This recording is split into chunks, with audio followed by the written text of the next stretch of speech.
Hello, everybody. Welcome to ZealZaddy. I'm Scott Coventry, and this is Mysts of Elixia. We are starting our first episode of 2021. Finally, we got out of 2020. That all by itself seems like a miracle or an accomplishment or something. Although, honestly, I don't think we all got out. We lost, I don't even know how many hundreds of thousands of people at this point, but, you know, hopefully now that there's a vaccine, we can get through that and look forward to a more positive year. I'm very excited about that. So this is season 1, episode 13. This episode is titled "The Door That Isn't There." We play every Saturday at 8:30 p.m. Eastern Time, and you can follow us everywhere at /ZealZaddy. So that would be Twitch, YouTube, Patreon, Twitter, Instagram, Facebook, except Discord, of course, because Discord has their own button. So if you go down in the About, there's a button for the Discord. Click on that, and that's your invite in. We may be chatting there tonight after the game. We haven't had a chance to really talk to each other very much over the last couple weeks either. Everybody's been so busy. As a warning, in our game, we do have some adult content. There's some scary stuff sometimes. There'll be warnings that'll come up, just so you know. Hopefully, I don't want to say hopefully, I don't know if we're going to have any of that tonight, but who knows. We have 4 amazing players that I'm going to let them introduce themselves now. We will start with, let's go bottom right, Dylan. I'm first this time. You are? I don't think I've ever gone first. Anyways, I'm Dylan. I play the character Aslove, the Dragonborn Barbarian. And I'm all set to play. I hope everyone had a great holiday. And let's all welcome the new year with one of the greatest games we've made. Let's go to Brandon. Hello, I'm Brandon. I play Morkant von Amstel. I'm the cleric of the group, and I'm just super excited to get back into the game. And Tiffany. Hi, I'm Tiffany. I play Caradwin Siegwin, the bard of the group. I also host, I'm the DM for Dungeon Damsels, so if you're interested in other shows, you can check us out on YouTube or podcast forms. Also excited to come back. Yeah, me too. And Morgan. Hello guys, I'm Morgan. I am the founder of Mindfully Mondays.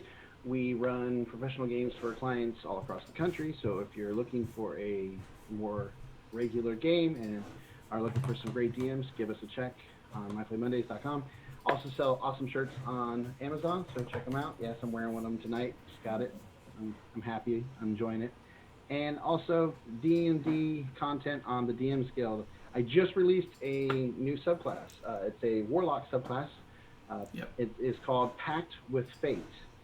Basically, you are given powers by fate itself over things. So instead of worshiping a god or a demigod or a demon, you actually hear the whispers of fate, and that is where you get your powers to alter destiny itself. Very cool subclass, so please give it a check. I also have other great content on there as well, which you'll see if you go and give that one a look. So I am playing Vezrin. He is the party elf mage, and I, as these guys, am super excited to be back. I missed all of them, and I missed you guys. So let's get going. You know, it's funny. I just realized we have no humans in the party. Humans are overrated. That's good. You only have a half elf. We were sure to get rid of them pretty quickly. Yeah, we have half a human. You have a half human. We still Wow, can't get that's rid of that one. I'm not sure I've ever run a party of 4, 5, 6 people that didn't have a human in there somewhere. That's so funny. So do you guys want to collectively try and put together a synopsis of last episode from 2 weeks ago? Jeez. I missed the first part of it, so. Oh, okay. And luckily I did, because you guys said I talked too much, so.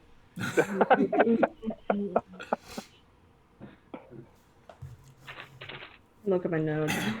That's the only one Well, who talks too much. I'll get you guys started. You found that Jasmine, the succubus, was still stuck in the soul, in the basement level of the soul. apparently unable to leave for some reason. The Grounds. Okay, Yeah, so we tried to interrogate Jasmine. She wasn't super forthcoming. A lot of back and forth on that. We noticed this marking of the horned goddess, and there's been implied that that might be why Jasmine can't leave. We asked her about it, and she said like something about that being the reason why she can't leave. We decided to just seal the door. So Jasmine, the soul just has a demon in their basement. That's cool. who doesn't want a demon in their basement? Yeah. The Soul is a multi-use building, okay? It is now. It always has. Church, demon The community storage, rec center. no big deal. And let's see, the artist. You discovered that the artists have a problem going on inside them. 3 of them at least. There are multiple peoples. Actually, Yeah, 8 of yeah, them, so we went but back just to 3 the- bodies. Yeah. We found out that the 3 artists that were in the Jasmine's basement, we moved them to like the jail, and they like have multiple souls in their body. And to calm them down, we went and got them chillweed Chilium. Chilium. and made tea. And Chilium maximum. That seems Didn't like a you say something universal about- thing. Didn't she say something about we either die by the horn goddess or by her god, Karos? Because Karos is trying to destroy the horn goddess, but if we don't stop the horn goddess, Yes. she's going to destroy us. And that's something she did say to us as well. So we're kind of stuck in this But- catch-22. It implies that the Horn Goddess is what keeps Karos away as well. yeah, Kalius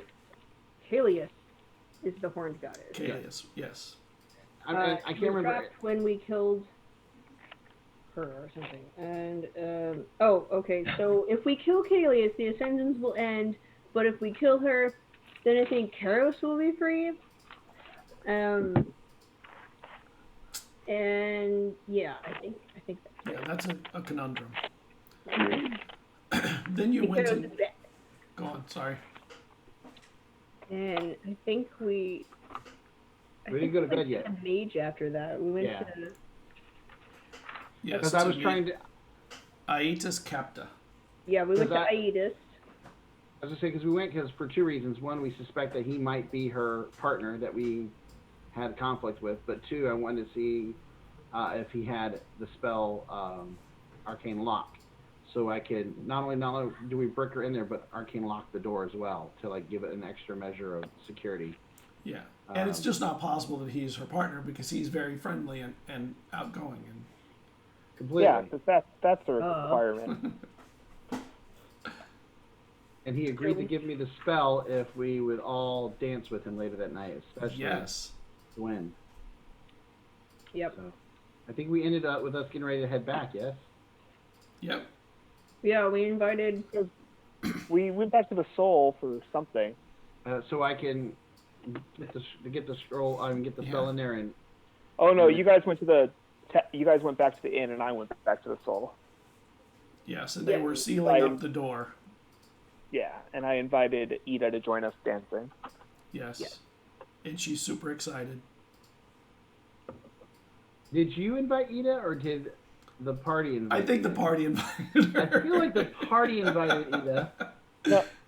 No, because Ida was talking about the meal that we said we would take to her, and I was like, well, we're going to this dance. Oh, okay. Yeah, that's right. Okay. That's right. Something Okay, to that okay. effect. I don't think Morcant did it in such a way that would imply that he wants to dance with her, but more to maintain the promise we made. Yes. Oh yeah, because we promised to take her out. That's what it was. Yeah. Yeah. Yeah. Yes. All right. This gets you off the hook caught without up. having to actually I'm converse so just much. multitasking. Always multitasking.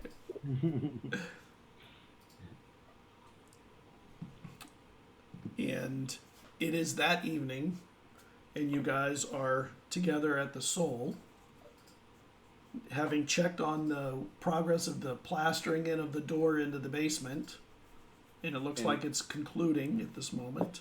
And arcane locking it. And you Security are before they Getting out. and you arcane lock it. And that's awesome. The first time you've ever cast that spell, like, oh, this is pretty badass. I like it. You see the door get a glow around it for a moment, then it dims away, and like, oh, cool. Even though it's behind the brick. We have a little slit in the brick. You can see it. Yep. Yeah, but you can still see the glow. It just kind of glows the area. Just for cool effect. Yeah. This just helps secure it a little bit more. Sigil. Because if somebody was to break this wall down, unless they are a caster like myself, they should have a very hard time opening that door. So it is an extra measure to ensure this demon doesn't just wander freely somehow. Yeah, you know that it reaches his hand up. minimally it would take them a lot longer to get through the door, and hopefully you'd be able to get people there if they were trying to do something. Yeah. Isn't it about time we go and have Dwyn dance with our friendly caster that we suspect might be more than who he is? Yeah, we can go. Hopefully I have my dancing feet on. I've been doing much dancing lately. It's been some time since I've enjoyed a dance, so it should be an interesting evening. You all seem very excited about this. No, I'm actually not that excited. Well, as excited as I could be about going to dancing with a stranger. But sure, I mean, we're just holding up our end of the bargain. He's not a stranger anymore. You've shared brandy. Oh yes, the foundational truth of friendship. You wait until you see what I can do. Yes, he's going to teach you I'm how really to more dance. excited about what Espo we're doing. We're doing see some dragonborn dances. He's probably still drinking, by the way. So you guys are collected. Ed is not there. You probably have to go get her. She's... Morkan, is there anything to do before we go? I Cure her. probably should take my armor off. I don't really know how well I can dance in it, and I'll grab Edda on my way out. Oh, you invited Edda. Good choice. Yeah, we told her we'd take her out. Yeah, we take her Come to back dinner. for all the help. Yes, I was just surprised that you. I was just surprised that you invited her. It's so nice of you. We said we would. Yes, I know, but I'm just. Yeah, impressed with you. wasn't it one of us that had invited her or Morkant? No, it was Morkan that actually, but we invited her out, and Morkan invited her to go dancing with us. Yeah. Uh-huh. I could be wrong. So technically, To replace... we invited her. Right, to replace conversation with activity instead. Well, if I'm going to dance anyways, and I have to do that, I can do them at the same time. You might as well dance with somebody that is a wonderful companion. Yes, I agree. Yeah. So I'm going to quickly change. Would you like me to meet you there? I'll grab Edda. Or would you like to wait here? Oh, well, you just made us fairly fine. Yeah. All right. I'll You wanna see keep- you in a few minutes then. Enjoy your walk with Edda.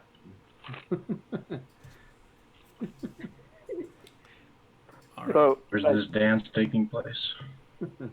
I would like to, since I'm getting ready and I'm changing probably to my nicer vestment, that in the first time in months, I think Morkant would actually bathe to some extent and run a Right, comb through nice. his hair. So Morkant is much more put together than he typically is. Well, that's nice. Well, what's that smell? I have one question for Morkan. Now, is his nicer vestments the same thing he wore when he climbed up the ladder? No. Just curious. No, slightly different. A little bit more clothing, Just a little bit more. Just a Not a bit. lot. a touch more. He's got underwear and a shirt on. He's got he's wearing like a white beater. He's got like a tank top that's got like some armpit stains. That is exactly what the vestments look like. That's totally canon, right, Scott? Totally. The good thing is he's not too humble to wear basically nothing. Not now. Can it be canon that's what he's wearing under his nicer vestments? So, when you get out of bathing and changing, you get up to the main room of the soul, and you see Edda is there, kind of looking out the door, wearing some green pants that kind of flare out at the bottom, and a shirt that is white and has some laciness to it. You've never actually seen her dressed like that. You've only seen her dressed in, soul vestments. Oh, Edda, are you ready to go?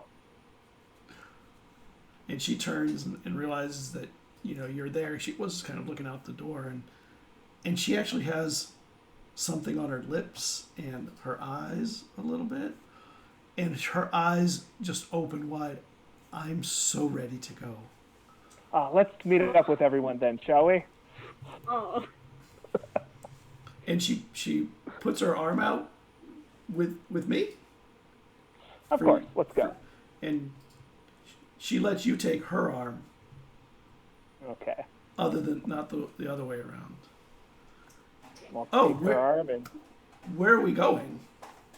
to the hotel where we're meeting up with everyone. Okay, so everyone else had a little bit of time to get there. We'll come back to you in a moment.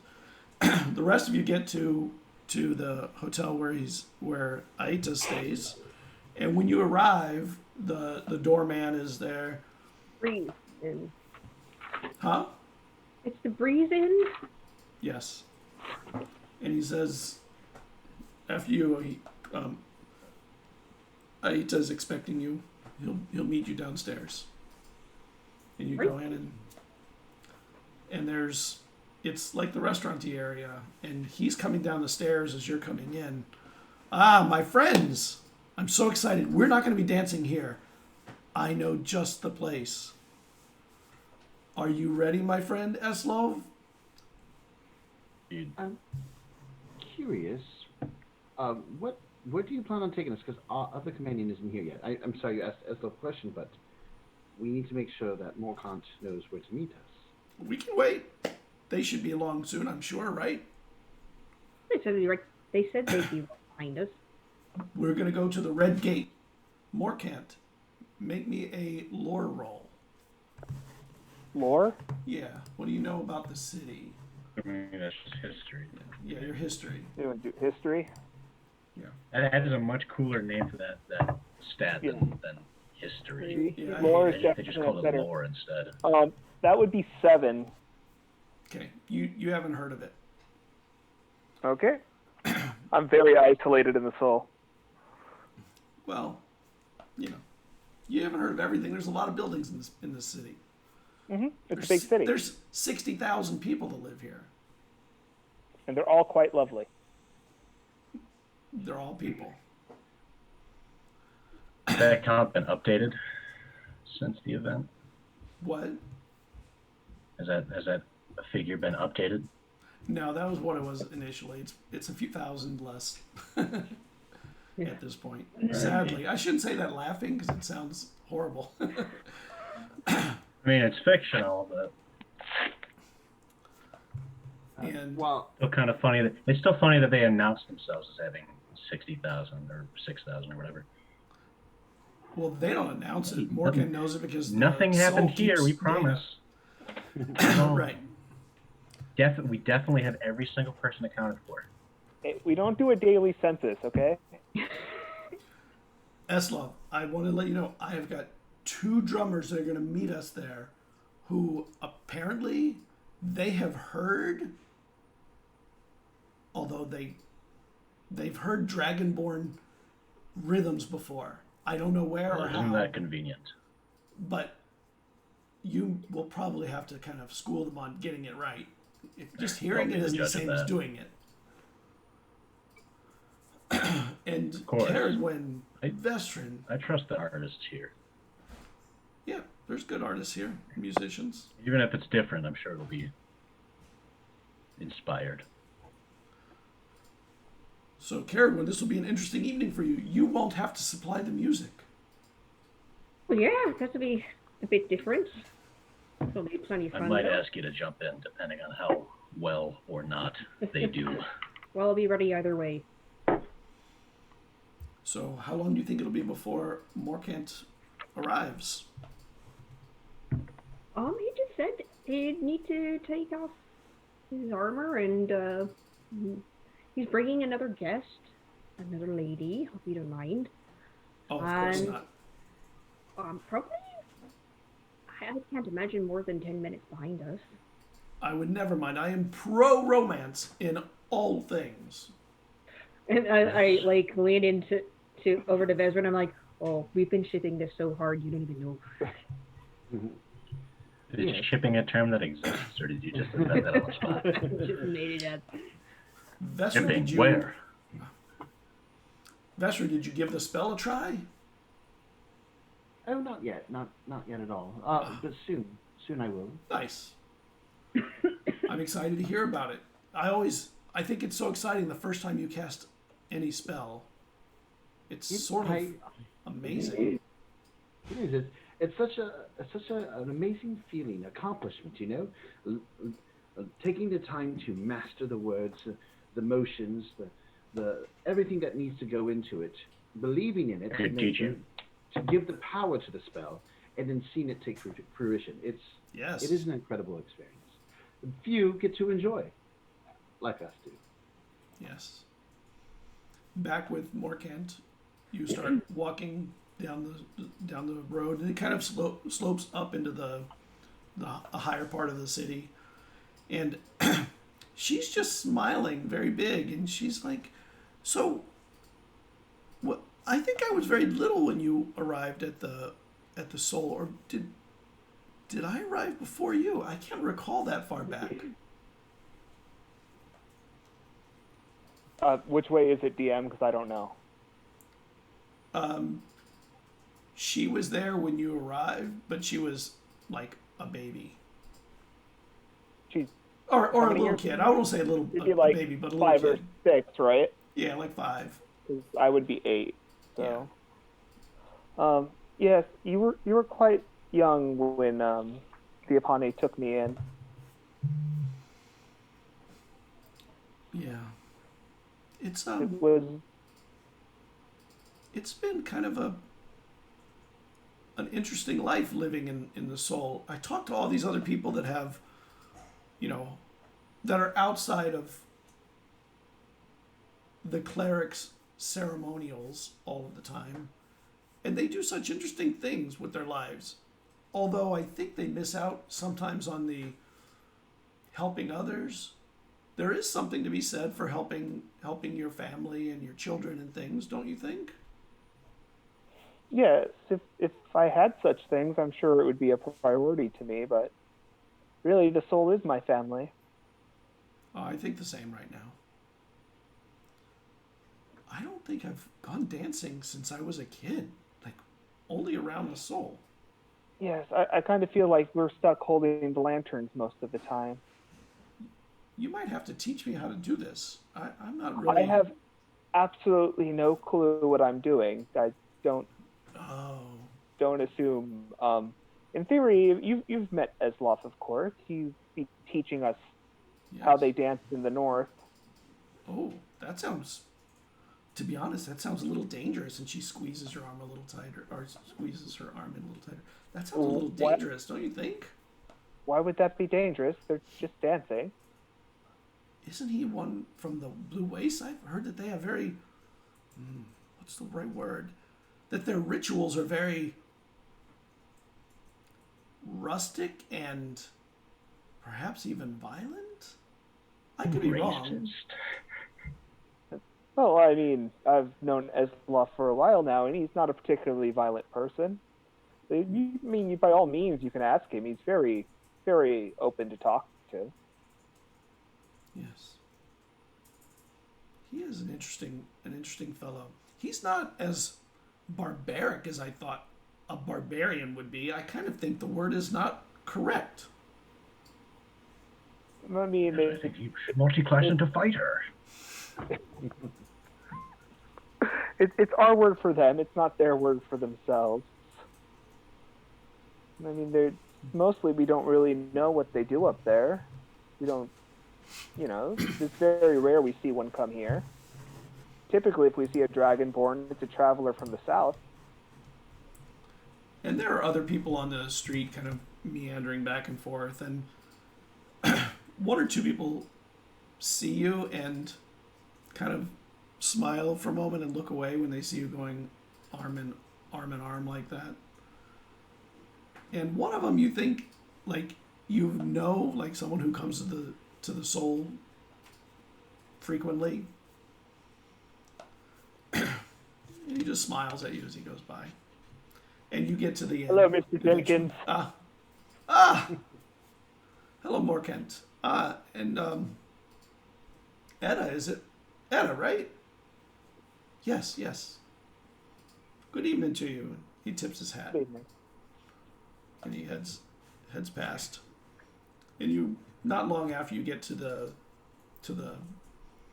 inn, and you see the collection of your compatriots standing outside the door, but by the front door. Hello, everyone. How are you all doing? We're great. Wonderful. Don't you look good? Oh, thank you, Esloff. Oh yeah, you combed your hair. It looks nice. Yes, I figured as long as I was putting off my nice vestments, I should take the time to, sort everything out a little bit. Well, it definitely shows. Would have been a much more appropriate way to meet you than as we first did, Han Vazrin. Slow starts sniffing the air.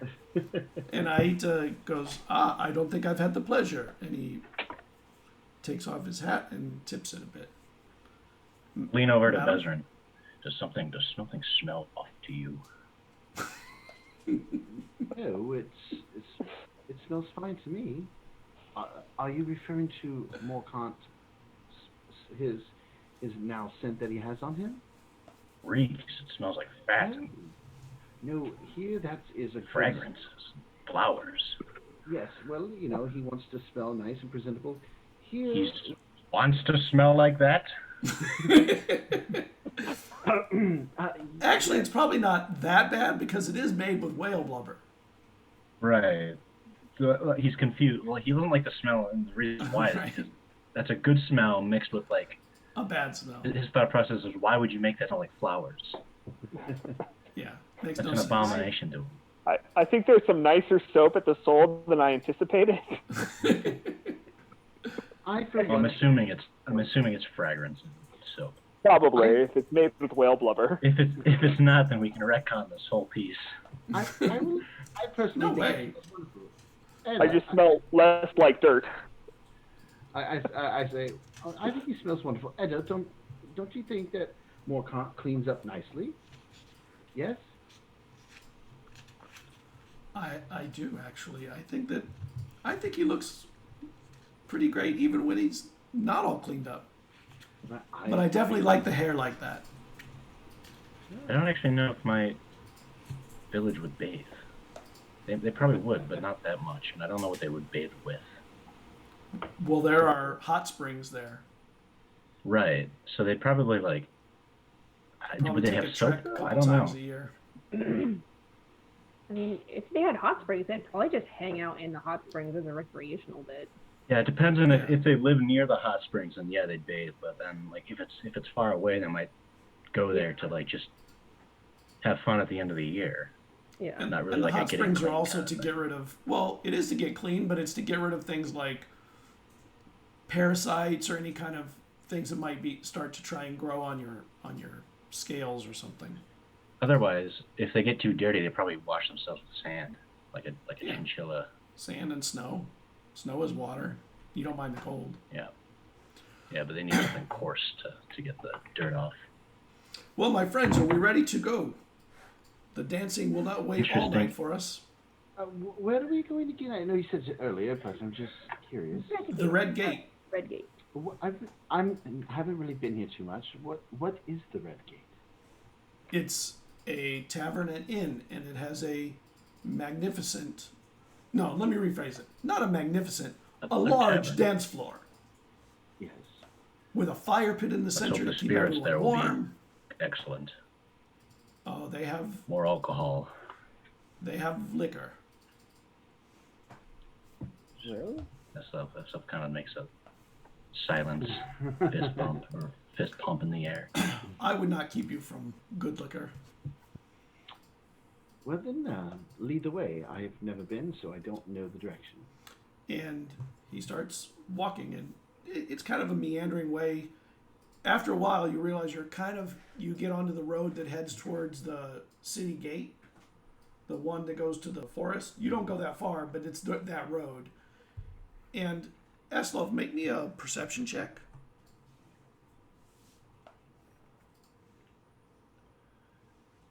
Look, Huh? good as perception if I roll low. That's going to be a 13. 13. Okay. All right.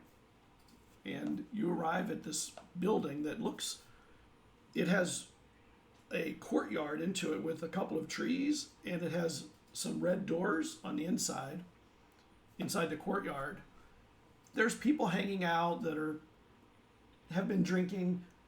It's not the best part of town, but it seems to be a place that is full of fun. You can hear music coming from out, coming out here from the inside.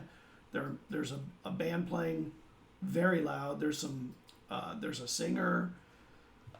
When you get up to the door, the door opens and there's a person behind a little desk. She looks back and she goes, 1, 2, 3, 4, 5, 6 of you, correct? And Aita goes, yeah, 6. And he just puts some coins up. Thank you. In, my friends. And she just slips the coins back and lets you all in.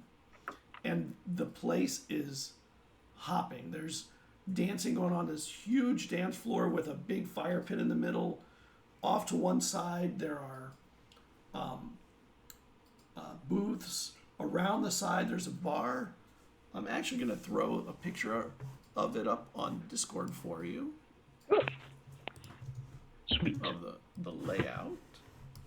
And I'll go to there so the other people can see it. It's just a simple kind of hand-drawn thing, so you get a feel for the space. And this is the Red Gate Inn. And there are seats all the way around the sides. There's some people sitting in them. But the dancing that's going on is sort of like small groups of line dancing, but instead of going across, they go in a circle. And they swap partners in circles all the way around it. And it's sort of like I don't know if you've ever watched Jane Austen movies. yeah, I have. Don't even know who that is. They're genteel times in the Victorian era and stuff. Yeah. So it is actually quite a bit like that, where except instead of being slow paced dances, it's more frantic and fun. Okay. And the crowd here is not dressed up. They're dressed more for activity than for just sharing glances across from each other. Okay. This is more like going to a place where they actually have fun rather than a place that they go to dance and be fancy. Mm-hmm. And the band off to the right on the stage is really good. In fact, you even see somebody up there playing the psalmist, that little tiny zither-like Okay. thing. And you see there are 2 big drums up on the stage that nobody's using. They're like shoved against the wall. The kitchens, of course, people are coming in and out and bringing food across the dance floor. And you see that the people carrying the food are just masters of not getting knocked over. They put them up high and they zigzag through the crowd. And when they get somewhere, they get the food quick and they zigzag right back to the kitchens. Now, there's not a lot of eating going on, but there is some. The booths have people in there. Aita goes, excuse me for a few moments. I have to go make my rounds saying hello to the people that I know. if you want to find a place to get a drink, it's right around the corner. And I will find you shortly, if you don't mind. Love starts to shuffle like sideways over to wherever she pointed the drinks to. I will Over to the walk right. in the wake that he makes, pushing through people. Not pushing people. I'm trying to like slip past people. I if feel like possible. people probably would just part. I don't like stick one arm on one side and one arm on the other side and just Right. Moses No. the crowd. There's enough room to get around. It's just that a lot of the room is being taken in and out time wise by people coming closes it. into and out of the space. So He pulls his axe out and he slams it down and the people just part. Yeah.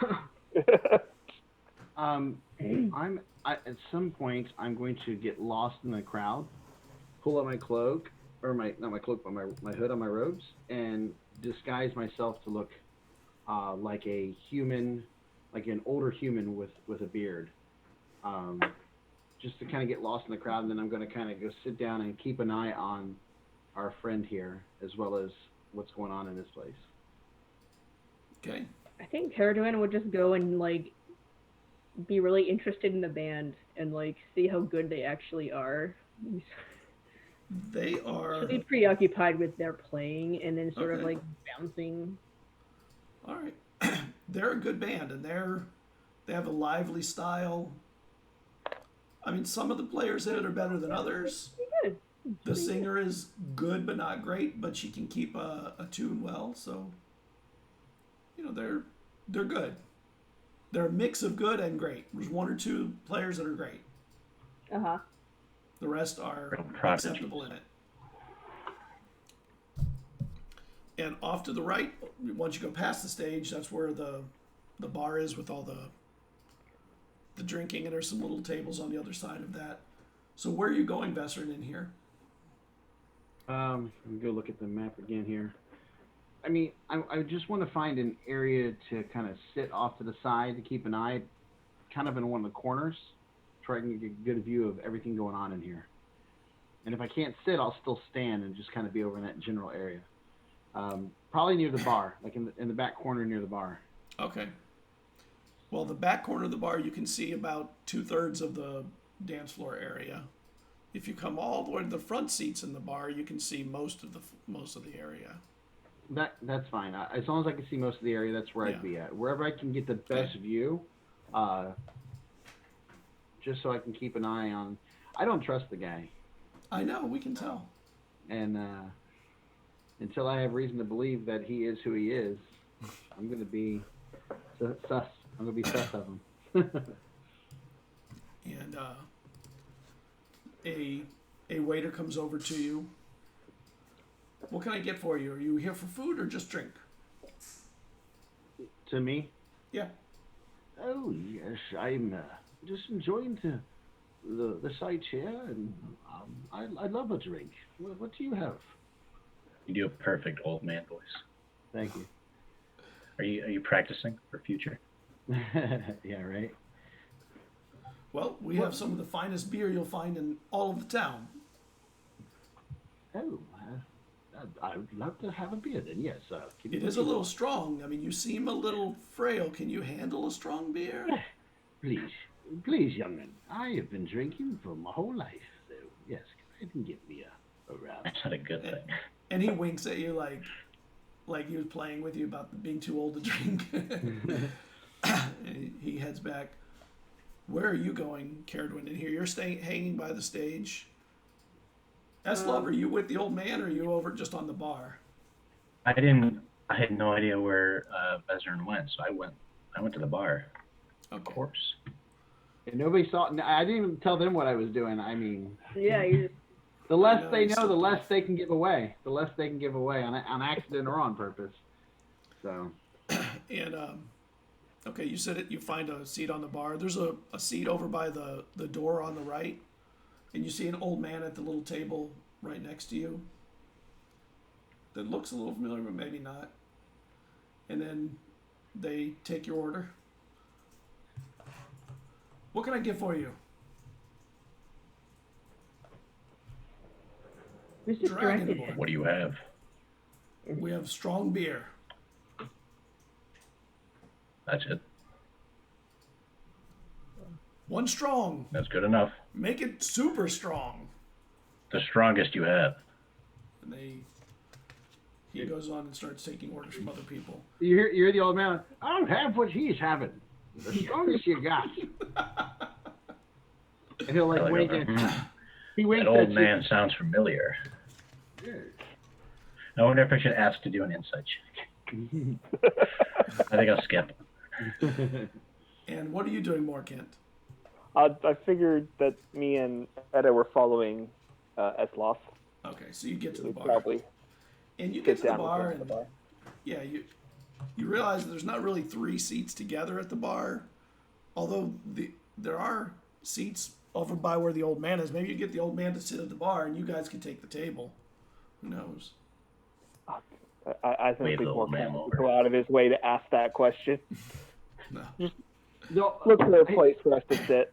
do I see them looking? Obviously, I'm looking. Do they look like they're looking for a place to sit? There's just not enough seats, so there's a couple of them are standing. I'll Eslov is sitting. I'll point to the 2 priests. Oh, come over here. You can sit with me. You'll find Thank you, company. sir. Thank you, sir. I am Morkant. This is my friend Ada. Right. It's nice to meet you. I'm Delman. That's a good I think name. that should be a deception check, Scott. I think it is going to be one. Let's see. Let's see how Not the backseat DM, but Well, I don't know. No. Is he suspect of me? I mean, I just invited him I am over. really not. I'll roll at disadvantage. I'll roll it at disadvantage. 14. 15. I mean, So I'm a little bit familiar. suspicious. Like, that was have your we met real name, before? old man. Do you go to the Soul often? I've been to the Soul a few times. I believe Oh, I've that's seen The you. Cow District often. That must be why I remember you. Yes. Well, what are you having? I'll even buy the round for you and your lovely companion here. No, that's quite all right. No, I'm no, I probably- insist. You guys have done so much for this city, and I'm completely fine with helping you out. No, thank you very much, sir. I'm probably just going to have some water or tea. Well, And Edda If will you- have whatever Edda has. Do you have wine? Probably one of the strongs with the 2 of you. we'll find out, and I'll call the bartender over to get them their drinks. So. And they gather your drink orders. They bring over your beer while they're getting their orders. And their beer comes in a mug that is at least 1.5 feet tall. It's not like a joke drink. You see him pick it up like he's like shaking it. Oh, this is quite heavy. Just chug the whole thing. Yeah, actually, you see, I won't chug the whole thing, but I'll take a couple big drinks from it. Okay. I don't want to be too hammered. I want to be able to focus on what's going on, but I want to play the part. And Karen, when you're up there looking at the band, and one of the players picks up something that looks like a small zither, and he starts playing a song, and the rest of them kind of pull back, and he goes to a slower song, and people kind of step away from the stage or from the dance floor and kind of go to the side, except there are a few that stay out there to kind of dance, and he starts playing really well. And he starts singing really well. It's obvious he's not like just the regular musician. And as he does, he makes really good eye contact all through the place. And eventually he even lands on you, and he looks at you, and he gives you one of those smiles that a musician would give an adoring fan if he knew they were an adoring fan. Whether you're an adoring fan or not, to him at the moment you are. I mean, he's appreciating his skill. So He's out here trying to be a heartthrob. just wink at him. And he continues playing, and after a little he starts, you realize that there are still people dancing. They're just dancing more like, couples dancing, just, twos rather than collective dances. And the song goes on for a little while, and Aita comes up to you and goes, "I can't believe you are not attracting more people to wish you onto the dance floor." Well, being over 7 feet tall will dissuade a lot of men. I have no fear of heights. And he puts his hand out to you. He'll take it. And he walks you to the floor, and unlike when he's outside, he drags his foot very smoothly as he goes, and he reaches one arm to your waist and takes your other arm, and he starts dancing and Reaches an arm up to her waist. up to her waist. It is definitely up to her waist. And He's got her hand here, and because he's got his hand even here. because he's not tall. Yeah. I think he's She's like, what, all right, 5'2"? It's hard to embarrass her, so she's just like, yeah, okay. And So she'll let him do his best and see what he's got. And why don't you? So, how good of a dancer are you? Would you say? Are you asking me or Yeah. Careduin? Yeah, you. Me as a person or Careduin? How good of a dancer is Careduin? She would be okay. I have like a Okay. I have like a +4. She Does Careduin like dancing and spend time? Because I know she could be good at it if it was a focus of hers. I think she would participate in more of the ritualistic dances and in Quiel's cults, or I don't want to call it religion. And Yeah. so most of her dancing experience would probably be more of group centered things as opposed to partner dances. Right. So he is a really good dancer. Mm-hmm. He's a good lead. He's also, if you want to take lead, he's good at letting you take the lead and following. He can go both directions in there. But he has a good grip of an understanding of the space of the floor. And you as a bard, you know good dancing when you see it, whether you do it or not. Yeah. He has really good feet. He has a good sense of timing and rhythm. And the song ends, and almost immediately the volume and energy picks up, and he holds tight and says, "I'm not done, are you?" We can keep going. And then he changes tempo to more upbeat, faster dances. And regardless of what type it is, he can move. She'd So- probably do better at the upbeat ones. Yeah, they're more ritualistic anyway than the Yeah. slow stuff. Yeah. Make me a perception check. Me? Sure. Yep. Delmon would be watching all this as well, just so you know. And Yep. I'm assuming you're watching. I'm keeping an eye on this guy. I don't know if Morcott would notice that I'm looking over at his friend, but No. More conscious waiting for this to be over. Drinking his tea. Speaking of which, and we'll pick this up in a second, but I have a question I'm going to ask right now, real quick, right in the middle of her doing this. So how long have you two been seeing one another? You look like a lovely couple.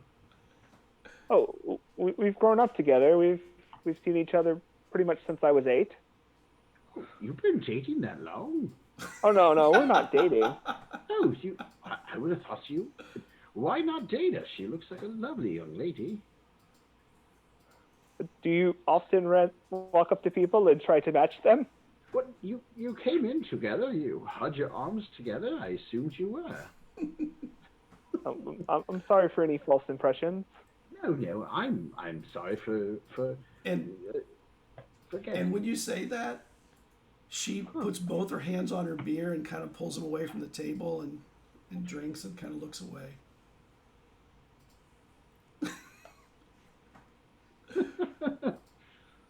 And at that moment, the energy of the dancing starts to pick up. and the music goes from a slow to a faster thing.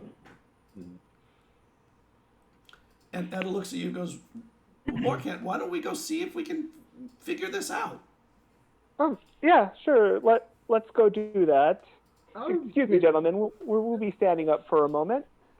I'll keep an eye on your drinks if you wish. I greatly appreciate it. And she takes her drink, and before you can even get rid of it, she guzzles the whole thing. Okay, I'm ready. I like her style. It's a good one there, laddie.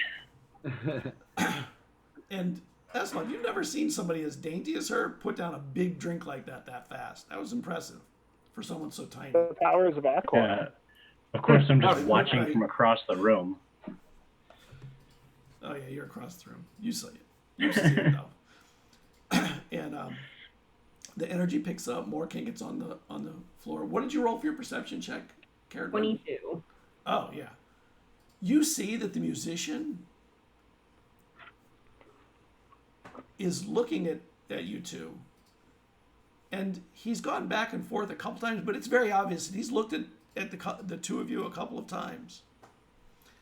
And then the energy picks up really, really good, and the dancing comes out. And after a few songs, Aita says, I have a few more rounds if you don't mind. There are some other people here that I need to say hello to. If you'd like, I could bring Eslov over, and you could teach him a little dancing. He would probably do well with this. With the Sure, energy yeah. up. We can start the lessons on the dancing. I mean, we'll get his in a little bit. I talked to the band already, and they're waiting for my go on the dancing from the Blue Wastes. But I think he would do well to learn this, don't you think? Oh yeah, I mean, I'm sure. I mean, it's fun. So Of course. I'll go over and I'll go over with him to Eslov and ask him. Eslov, do you want to hit the dance floor? He's got like 3 empty glasses next to him. Right. He's Ready not to ready. go. Oh yeah, dancing, of course. That's what we came here for. Well, he's now ready to dance. He's got 3 drinks in him and ready to go. He's reasonably buzzed, I assume, at this point, so he's set. Okay. So you go out on the floor too. Yeah, I'll pull him All onto right. that dance floor, and then I'll kind of like show him like the footwork a little bit. And Okay. Oh, you want me to do your dancing? well, I figured we could do a bit of sharing each way. Well, I'm not as...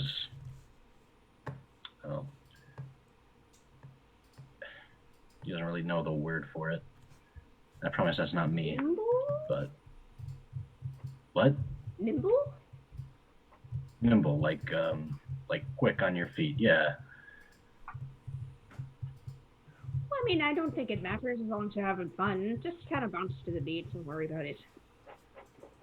Shrug, and then I'll watch you. Okay, so she'll... I don't know what this dancing is like, but I'll imagine she's gotten like a decent hang of it at this point. Are we talking like partner dancing, or did we do No, this is group dancing now. You're going group dancing? Yeah. Okay, yeah. So I'll show him the like line dance that we're doing. Yes. He doesn't know where to go when in the line dance. He has no idea where to go. He kind of just like It's super Jumps obvious from foot that you're to- not the only one that doesn't know.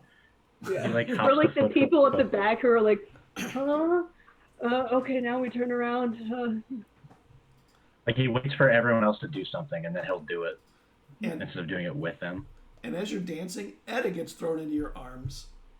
And she's like, we're up, it's our turn. And she takes your Mine? arm and yeah, because Wait, you're switching partners through this dance. Oh, okay. And she ends up with you, and Caragwin ends up with you, and it just goes around and around the room, and everyone is like changing partners like every 15 seconds or 20 seconds. It moves really quick. It's sort of like they do a type of salsa dancing in Miami called Casino de Rueda, which is in the round, and they switch partners all the time, like constantly. There's a person in the middle calling out the turns, and they make the turns or whatever. and it's similar to that. Vestrin, while you're sitting there staring out as the old man, you see your friend Aita he goes from lots of different tables, meets lots of different people, and at a certain point, he stops and he's talking to this gnome, and he kind of gets low and he whispers something to her, and you see him give her something.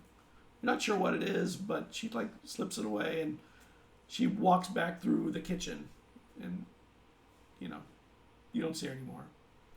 And then he goes to someone else. Eventually, he even comes over near you, like, "How are you, old man? No one to dance with?" You're muted. Oh, hello. I'm fine. I just enjoy the drinks and watching the youngsters dance. Enjoying the youth. Yes, it's something that you don't get to see too often. Youth can be reinvigorating. Yes, you can. I'm good though. You sure? I bet I could find you somebody that would spend a little time dancing with you. No. Enjoy yourself. And I kind of shoo him away like I'm enjoying my beer. He heads away. A few moments later, he jumps back into the circle with the dancing. And, you're changing partners, and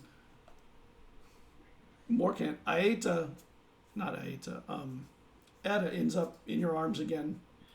By this time, you've gone around several times. You kind of got the rhythm to it. And when she ends up in your arms, she ends up really close, like very face to face, because you move very close. It's not like you're like necessarily at arm's length the whole time. You're not. And she's smiling with a huge grin. And when you move and you change partners, you can see her smile drop, and she goes to the next person. And then a few moments later, Caradwin is with you. And Caradwin's having fun, I think, right? Yeah, she'd be having fun. It's fun. And Eslov is a few people down from you, and his feet are kind of getting in the way, but every now and then he kind of scares somebody. He's probably stomped on several feet by now. And a little while after all this, I don't want to say a little while, after some more dancing, you see Vestrin, Aita gets up on the stage. Friends, we have something very special tonight. I have a friend here from the Blue Wastes. Eslov. You don't have to stand up. Everybody can see you. We have two drummers here. Do we not? And a couple people come from off the dance floor, and they come up, and they look pretty rugged, big strong arms and stuff. My friend Eslov has said he will teach us how to dance the dance of the dragons in the blue wastes of the north. I wouldn't call it that by something that spectacular, but well, I'm sure it'll be very different. I can't tell you how excited I am of this. I've never seen it. I'm pretty sure none of us except him have experienced it. So, as our wormling friend will begin, Eslov, why don't you come and show the drummers how to get the rhythm right, and then the rest, you can teach them to dance right after. Well, he'll go up to them and he'll start explaining to them. The rhythm should be very slow at first, and there should also be melody there too. And they take their. If they don't know that, if they don't know that there's supposed to be melody, Eslov is going to get a little frustrated. Yeah, they will not know initially, and you'll get frustrated. He'll kind of put his hands on his hips and I'll look over to Caradwin. I'll come over. Okay. Something the matter. Do you have like a wind instrument? Yeah, and she like pulls out her little penny whistle. I need you to play it slowly and with vigor. All right. So she'll start playing a tune on it. But add your own touch to it. the point of this music is to be expressive. Right. So she'll add sort of this, all I can think of is sultry. Yeah, and then he'll say the same to the drummers too. Like if they start to play like too rigidly, or I guess like too close to what the Dragonborn would play like, he would tell them to kind of start doing their own thing a little bit. Well, at first it sounds a little bit like drumming to Oompa music. Dum dum dum dum dum dum.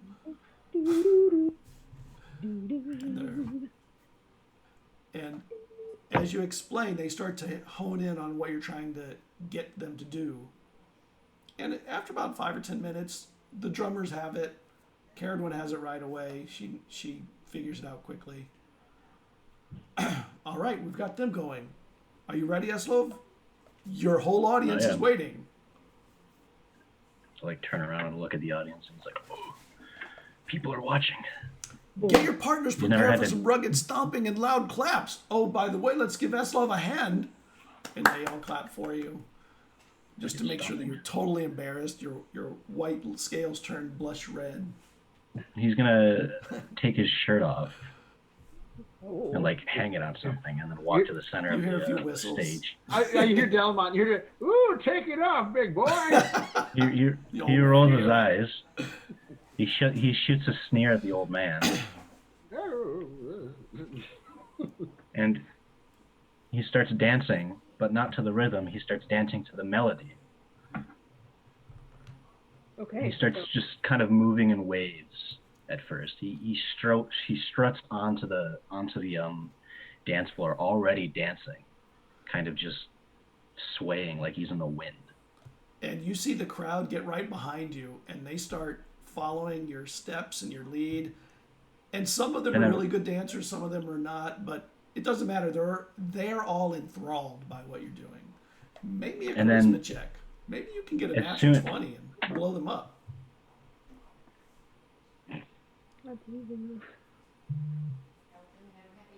Come on. It's not going to show, but that's a natural 1. I caught it. Okay. So some of them have a little bit of a tough time getting all of it. The good dancers are getting it. The bad ones are missing it. It's a 3 overall, but just as soon as they start getting into it, he starts headbanging. Like he's at a metal concert. Yeah. And he waves everyone to come in. Everyone's terrified. Most of them are terrified. He wants everyone to come in. I need my dice. He's trying to get a mosh pit going. So they keep playing this way? She just keeps playing like, okay. Are we sure he's not blue-wasted? The blue mosh pit. Etta gets behind you, Morkant, and you can feel her holding on to you from behind. Oh my God, this is scary. I think he was right. This is scary. Yes, you were correct.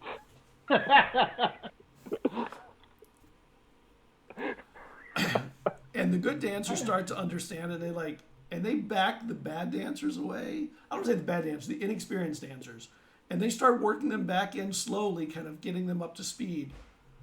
And you end up with 5 or 6 people that are kind of assisting you to get it right. And it's pretty good for what you're used to. And everyone's still afraid. And the whole time, like forever how long this lasts, it goes back and forth between that more like just slow movement to back to that extreme energy. Okay. And by the end, he's just like huffing and puffing. He's tired. He's exhausted. And this goes on for a while, and then everyone kind of gets tired too and gets off the floor, and Aita comes up and he goes, all right. I think if we're not injured by now, we're ready for more dancing in the circle, in the round. Thank you so much. I think that we would love to do this another night.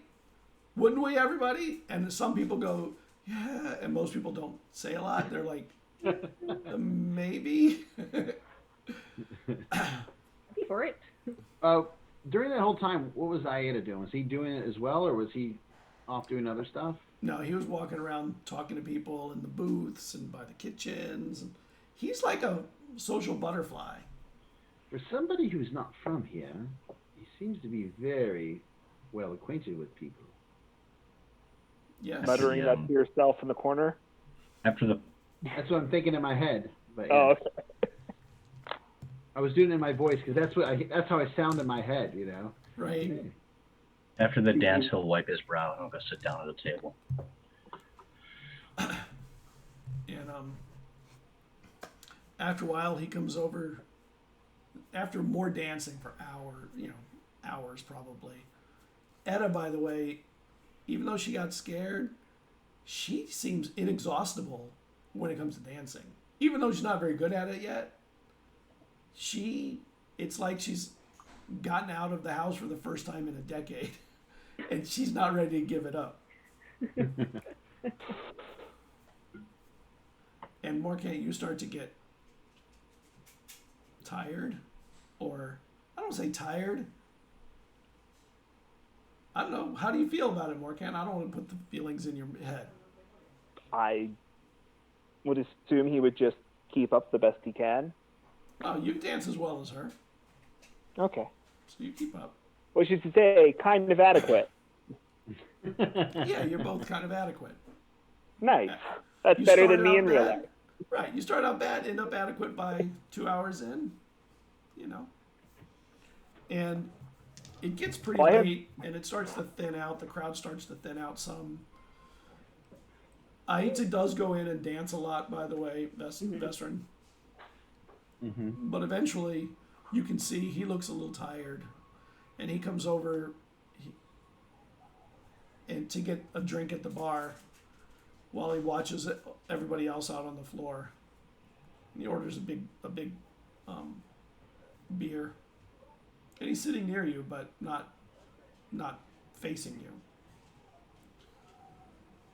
And after a little while, the gnome that he was talking to comes back, whispers something to him.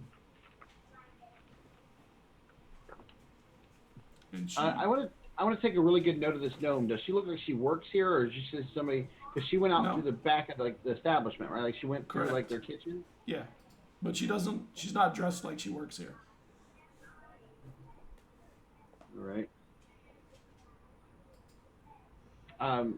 I will get up, and I will go out into the dance floor, and I will dance, and I will, as I'm dancing, I will let the magic fade, from me, like with the hood up, and then I'll kind of move through the crowd, like to kind of get lost, and I'll come back up and act like I've been,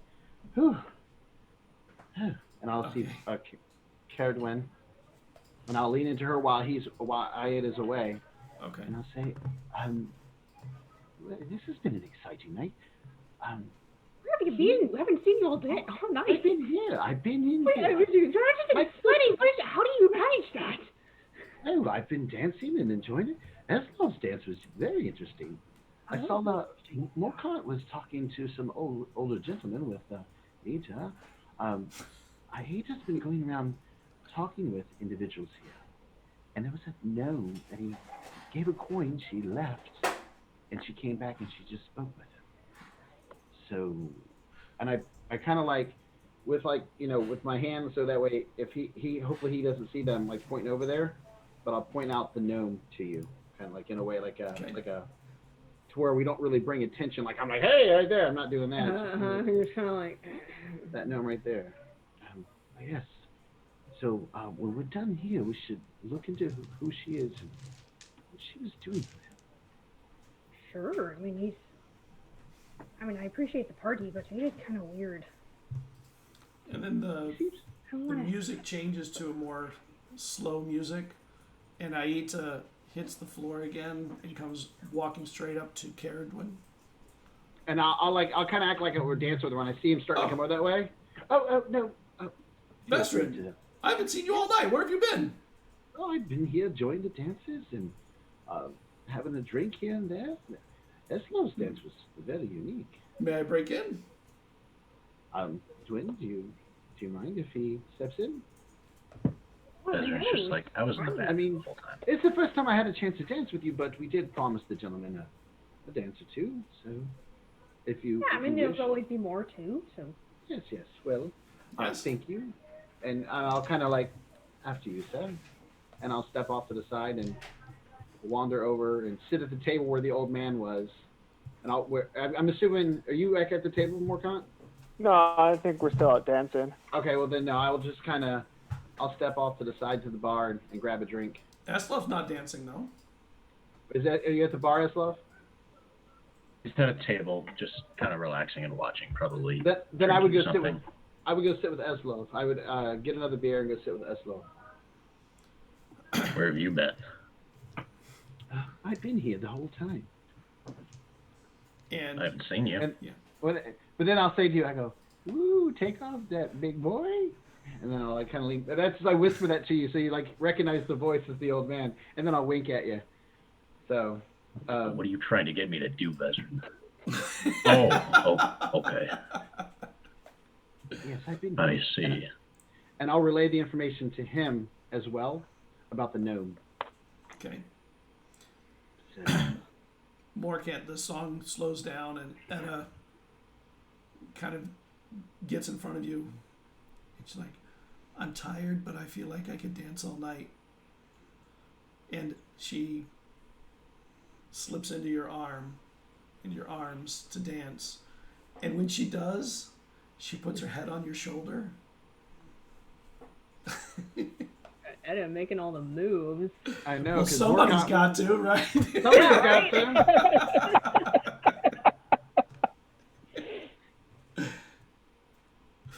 This is not as it's not a patriarchy. It's a shared leadership in this culture. Women are tough and can make moves anytime they want. That's right. It's not. It's not here. Well, Morkant has the disadvantage of being the only sober person in the room, so he's completely aware of how adequate his dancing is. and Aita gets on you and he goes, "See, that's so romantic. I would do that with you, except I'm not even sure I can see your shoulder." You might have to grow a few more inches. Yes, or jump. And he jumps. So where is you're a loving person. Where is your significant other? Oh, well, I would like to think that my true love is my work. Oh, that's terrible. That's no way to live. Well, when your work is getting to know people and what they're like, it's more fulfilling. It's a different kind of fulfillment. Yeah. No, there was someone once, but I don't know, it didn't work out, and I don't know, I never really got over him. That's too bad. Everybody should have somebody. And So- how about you? You're a bit of a social butterfly flitting about here and there. There's nobody right now.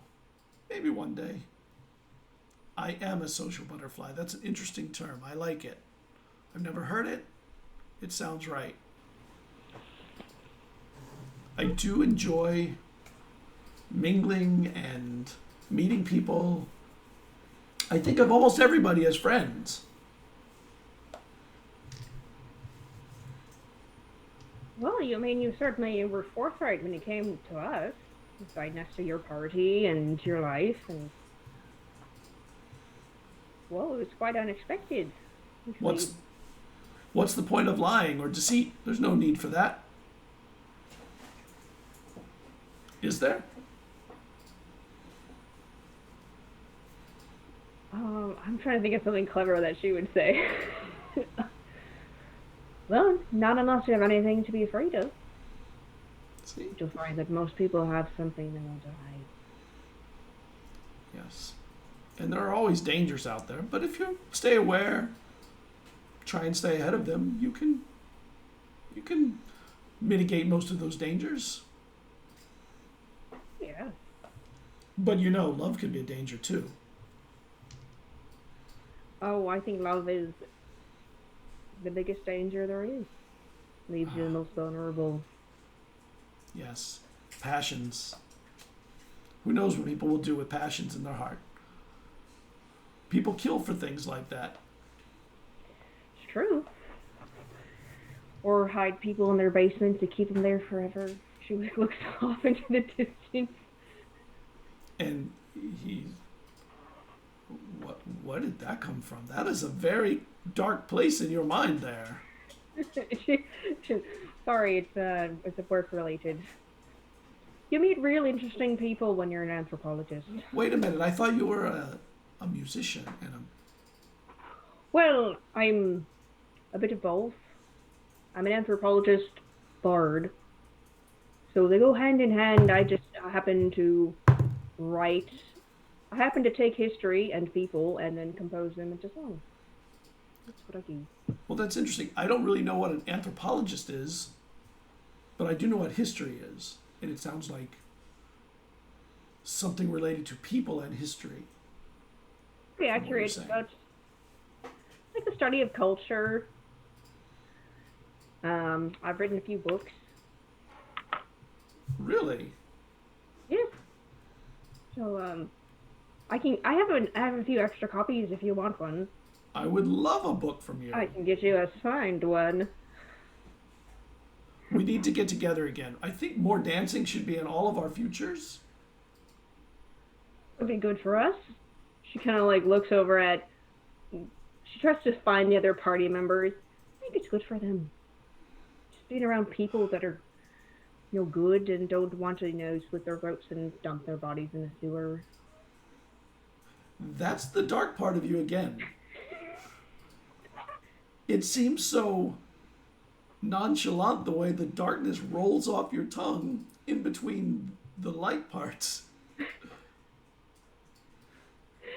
Are Well- you sure you're okay tonight? No, I'm fine. It's just a lot And of the- processing going on right now. Poor feelings. What's happened? Well, I think And when that you've seen as much as I have, we just say things like they are.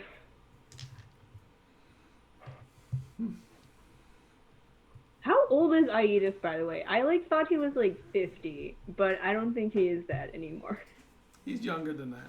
He looks Yeah. like he's in his either late 30s or 40s, early 40s. He's not a kid, Yeah, but he's not old either. yeah. Okay. And after a little more dancing, he goes, I am actually getting a little tired though. And I think we should gather together. I'd like to say goodbye to everybody before I leave. And if you want to continue dancing, the floor looks like it's going to be all yours soon enough. It's thinned out quite a bit. Well, I'm the best one standing. Sure, let's get the others. Hopefully we can find Vezran again. She looks around. I mean, she's taller than everyone probably. So Yeah, she's you can totally see Where everybody. is he? Well, where are you, Vezran? Where did you go? I'm sitting over there with Eslov. Oh, that's right. Okay, so you see him sitting over by the bar. And the musicians say, after they finish the song, they're like, we're going to take a little break. Enjoy drinks. Make sure you tip your host. And the musicians step off the stage and head towards the kitchen. You know that a lot of times in these places, the musicians eat in the kitchen rather than on the floor. So they go in there usually get some food. So they go into the kitchen. Yeah. Ooh. And Aita starts heading over to where you two are, Vesrin and Eslov, with Caradwin.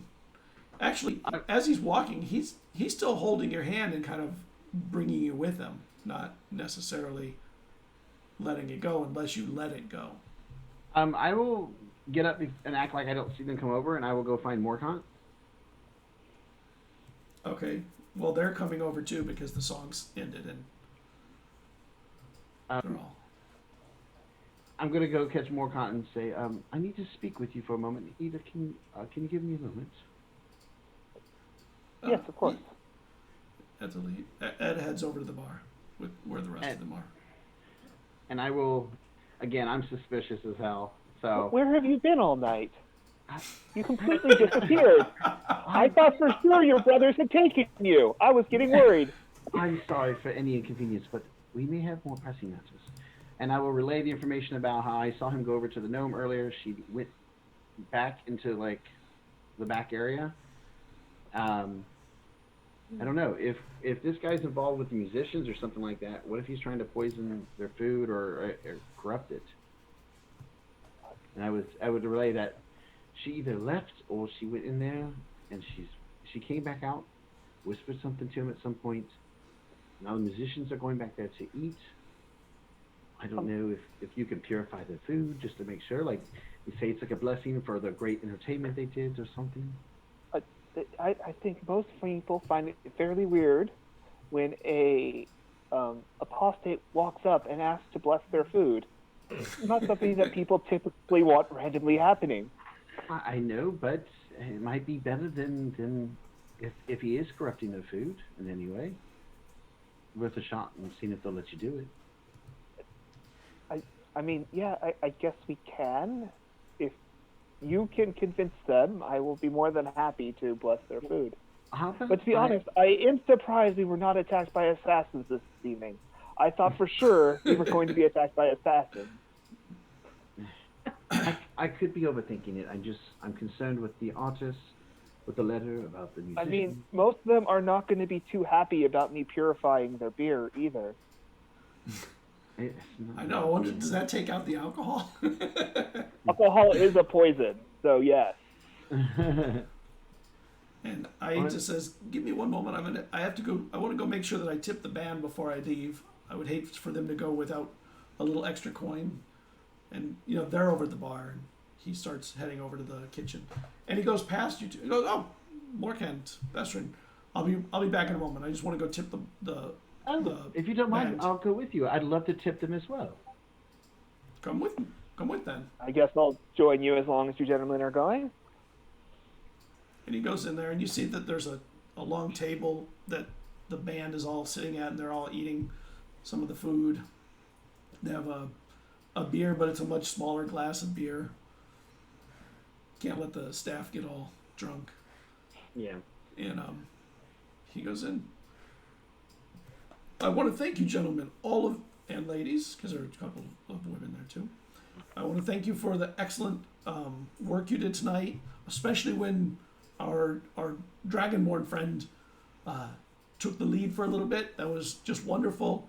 And he puts some coin down for them, some gold pieces. So 1, 2, Give a nod. and he gives a little bit of money, and he gives money to all of them. It was really nice seeing your excellent work. Vestrin? As a member of House Magic, and I say that I just want to say that it has been an absolute pleasure to be here tonight and listen to your talent, all of you.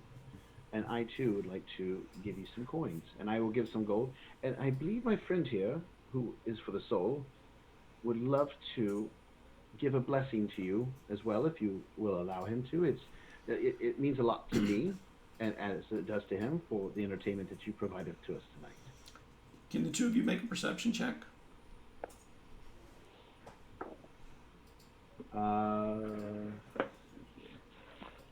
dice don't love me today. 16. It's probably not enough. One I of the got a musicians,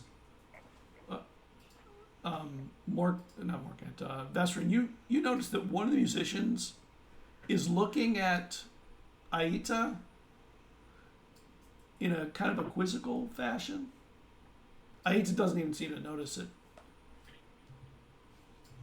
And then he says, "Don't I know you?" And Aita stops. "I don't think so. But I know a lot of people, so, Wait a minute. You're the one that introduced me to my lady." "I don't really know what you're talking about." And he heads out of the door. Morkant, bless the food. Okay, and I don't even give them option. Bless the food immediately. I'll skip the ritual and I'll just cast it. Okay. Purify food and drink. And after you do it, they take a drink like, oh, the beer's ruined. Oh, well, I'll get you gentlemen another round. I'll pay for it. It was my suggestion. So, and I'll cover the beer for that. We need to get the others quickly. And that musician that said that, he hops up and he heads that out the one into that the played dance really floor. well? Yes. And he heads out into the dance floor. Where you guys are, Caradwin and Eslov, you see Aita coming over towards you. And he goes, I want to bid you good night, good evening. I am very tired and I need to head home. And he rather abruptly turns. Yes, Vezran? And the musician's coming. Goodbye, I guess. Why such a quick leave? We haven't even had time to have a proper goodbye. I still wanted to buy you a drink. I'm exhausted this evening. I really do need to get some rest. And he goes, Insight wait. check. He's trying to get out of there. He's trying to rush. Yeah. Okay. You don't need to make an insight check. He's rushing. And I'll say, kind of just looks confused. so And he goes, Where's Karna been? I haven't seen her in a couple of days now. And he looks at him and he goes, Karna, maybe that's, I don't know, I introduce a lot of people around here now. And he goes, but you're the one that introduced me. I know it. You have a very distinct face. And he does have a distinct face.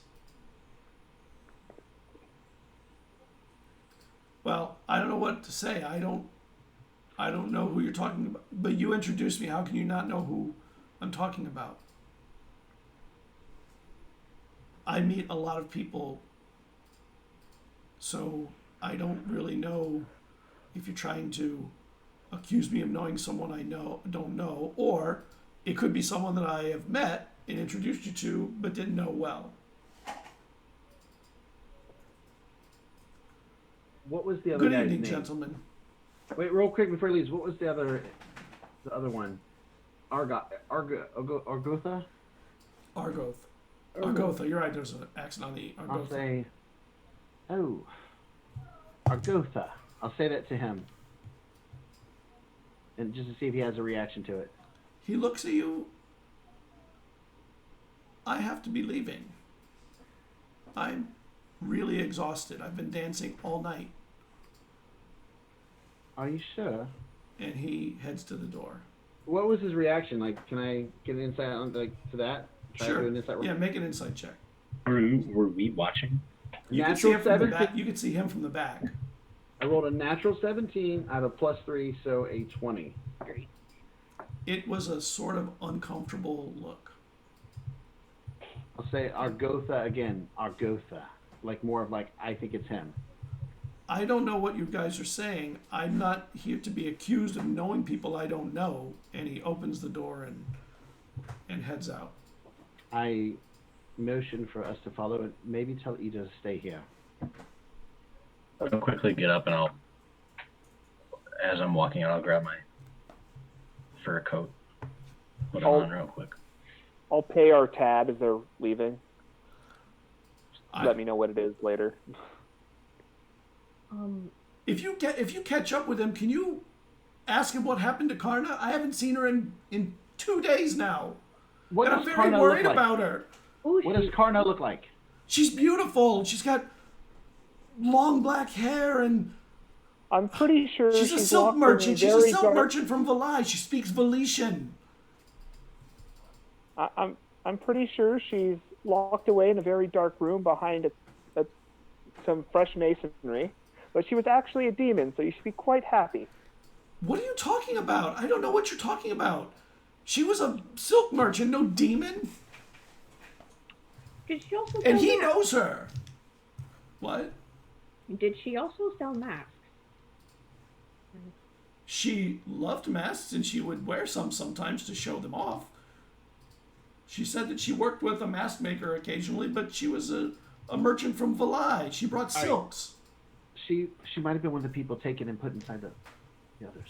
I whisper that to you. I don't say that out loud in front of him. I don't want him to get more Right. panicked. Let's go deal with him. I believe We'll he is look into our- that for you, all right? Okay.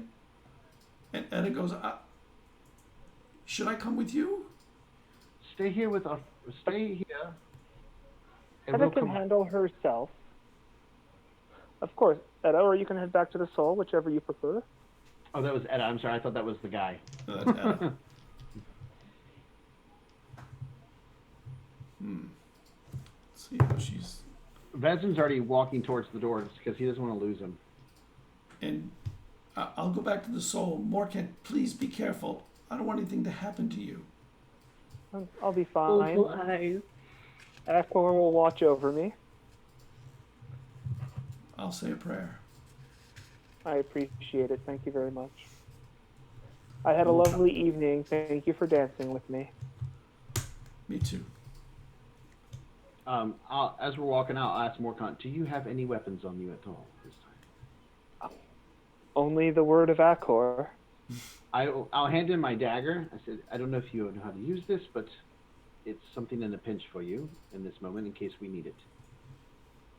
I hope we don't. Yes, I've received quite a bit of training from the Soul. I know how to use most weapons. So we should get.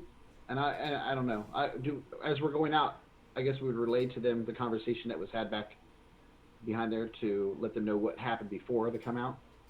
Okay. So as you're walking, Yeah, trying to follow him. and when you get out of the building, you can see he's gone down the road pretty good already, and he turns right on the first street, and it's kind of around a bend. Are we trying to follow him and see where he's going, or are we going to try to follow him and, like, beat him up? I don't know if we should beat him up, but I'd like to confront him to see if he is, and see if he'll unveil himself as who I believe he is to be. Vazrin, what happened to that bird you were able to see through its eyes? You still have that? Thank you. I will summon my little friend and see if it can pursue him from the air. Your bird goes up and starts flying. It goes over the building, and he turns right down the street, and he looks back a couple of times. Like every time he turns a corner and he thinks there's an opportunity to look back, he looks back, and then he turns the next corner, turns right, and he looks back, and his pace is quick, like not a normal walk. It's definitely like a speed walk. There are other people on the street, and he goes past them, and one or two he bumps into like gently and kind of sorry. As I'm doing it, I'm basically looking through the eyes and I'm telling them where to turn, and I'm holding on to Morkant's shoulder. Okay. So like as he's walking that way, I don't trip and fall and kill myself. And he turns left and then right down an alleyway. And when he goes down the alleyway, make me a perception check. Natural 20. I don't know what my bird's bonuses are, but natural 20. Okay. So Through his eyes, you see something suddenly flying up to your bird. And suddenly your bird is grabbed by something flying. Make me an Arcana roll check. Arcana check. Yep. All right, I rolled a 13, but I have a +6, Okay. so 19. You know that what grabbed your bird and is holding it tight is an imp. Okay. I will poof my bird away if I can. Okay. Make me a. Okay, so what are you doing? You're still following, or? Yeah, we're heading towards the alley, and I will tell them he has an imp with him. Oh. I mean, he is a magic. He is a wizard. Do I know what an imp is? No. It's a small And demon. that's I'll say that if you say that. It's a small demon. Yeah, he has like a weird look on his face for a second. He's like, imp? Yeah, they're odd little nippy things. I mean, I assume he doesn't even know what a demon is. Think of like a No, demon. there's stories of demons in your culture. The thing that we fought that was the woman that is trapped inside the soul, She is a demon. Okay? This little thing that he has with him is also a demon. So there's a Do I good have chance. my weapons with me? I got my Probably weapon. a You had small your axe. Probably have your axe, not Yeah, not the you big brought one. your axe. You brought about. You talked about it for a second. Yeah. I wouldn't see you going anywhere without your axe once you had it, honestly. He Yeah. would. I mean, it's not like his lifeline. He just likes having it around. Yeah, Yeah, they, that's they what can. I'm saying. He loves his axe. He doesn't love his axe. He sees it as a tool, just like any other person would see He it. definitely doesn't like his current axe. He's not as much of a fan of this one, but next time he'll make sure that they get it right. So you turn right, then you turn right and left, and then you head down this alleyway. And on your way in, there's like 3 drunks coming out. They bump into you as they're going past. I don't let them bump Sorry. into me. Well, they almost bump into you. Whoa, sorry. No, they bump into you. I'm guiding you. No, You're no, you called it back. Yeah, I called it back when the imp grabbed him. I poofed him. I said, poof. And I brought him back and like, it's okay, I got you. Sorry, man. Sorry, I almost fell there. Oh, you're a big one. And he sees Caradwin. Oh, damn, there's 2 of you really big ones. Pardon me, I'm sorry. And he kind of stumbles sideways as he tries to get around you. And he seems to have trouble figuring out how to get around you to keep going. I'm just gonna like reach over and just like, she'll just kind of gently take him and just like move him over. Like, here you go. Have you seen somebody go down this alley? Yeah, there was a guy over there by the fountain. And where'd he go? I don't know. He was there and then he wasn't. Now, when I saw with the bird, was my bird able to see anybody in this alley when he went down it? No, but these are new people. You didn't see these people down the alley. I'm just wondering if like he turned into one of them. Maybe there's footprints by the fountain. I don't know. Not very many people are gonna be out at night this time. Yeah. As we go down, I will have my bird follow these guys once they go past us. And more can't make me a history check. It's going to be a 3. Wow, you're just rolling incredibly terrible I tonight. think I might need to go grab a different D20. This has not been a great night. The guy that lives in the city has no idea about anything in the city. Yeah. I'm very focused on the soul and the dock. The rest of the city, complete mystery. Well, there's a little fountain up ahead of you. And why don't we take a break here and come back in 5. All right? Hey, yeah. Sounds good. See you guys in a few Excited. minutes.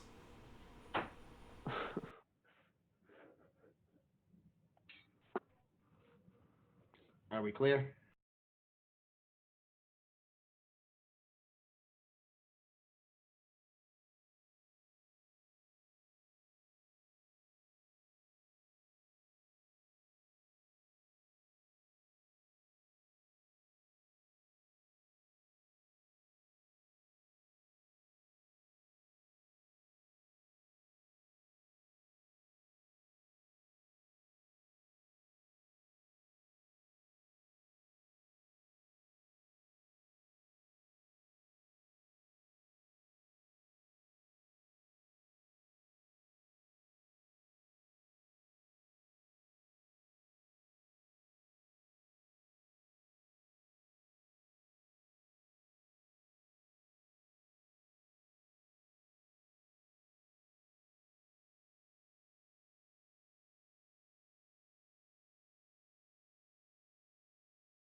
everybody. We're back, done with our break. So when we left, they were following somebody and they ran into some drunks walking out of the alley. And now they're standing in the alley. There's a fountain in the way. There's not in the way, in the center of the alley. It's weird. It's like the alley is a little bit of a roundabout, but not big enough for any carts or anything. It's people, but there's a fountain with a statue of what looks like an elf ranger, maybe, but like half the face is broken off, and the weapon in her hand is gone and like broken, and it just looks like it's run down and broken and sort of old world stuff fallen into ruin in a bad part of town. And Morkant, you know this area of town as it's called the Eights, and it is a lot of small businesses and multifamily, rundown, homemade homes, a little bit on the dangerous side.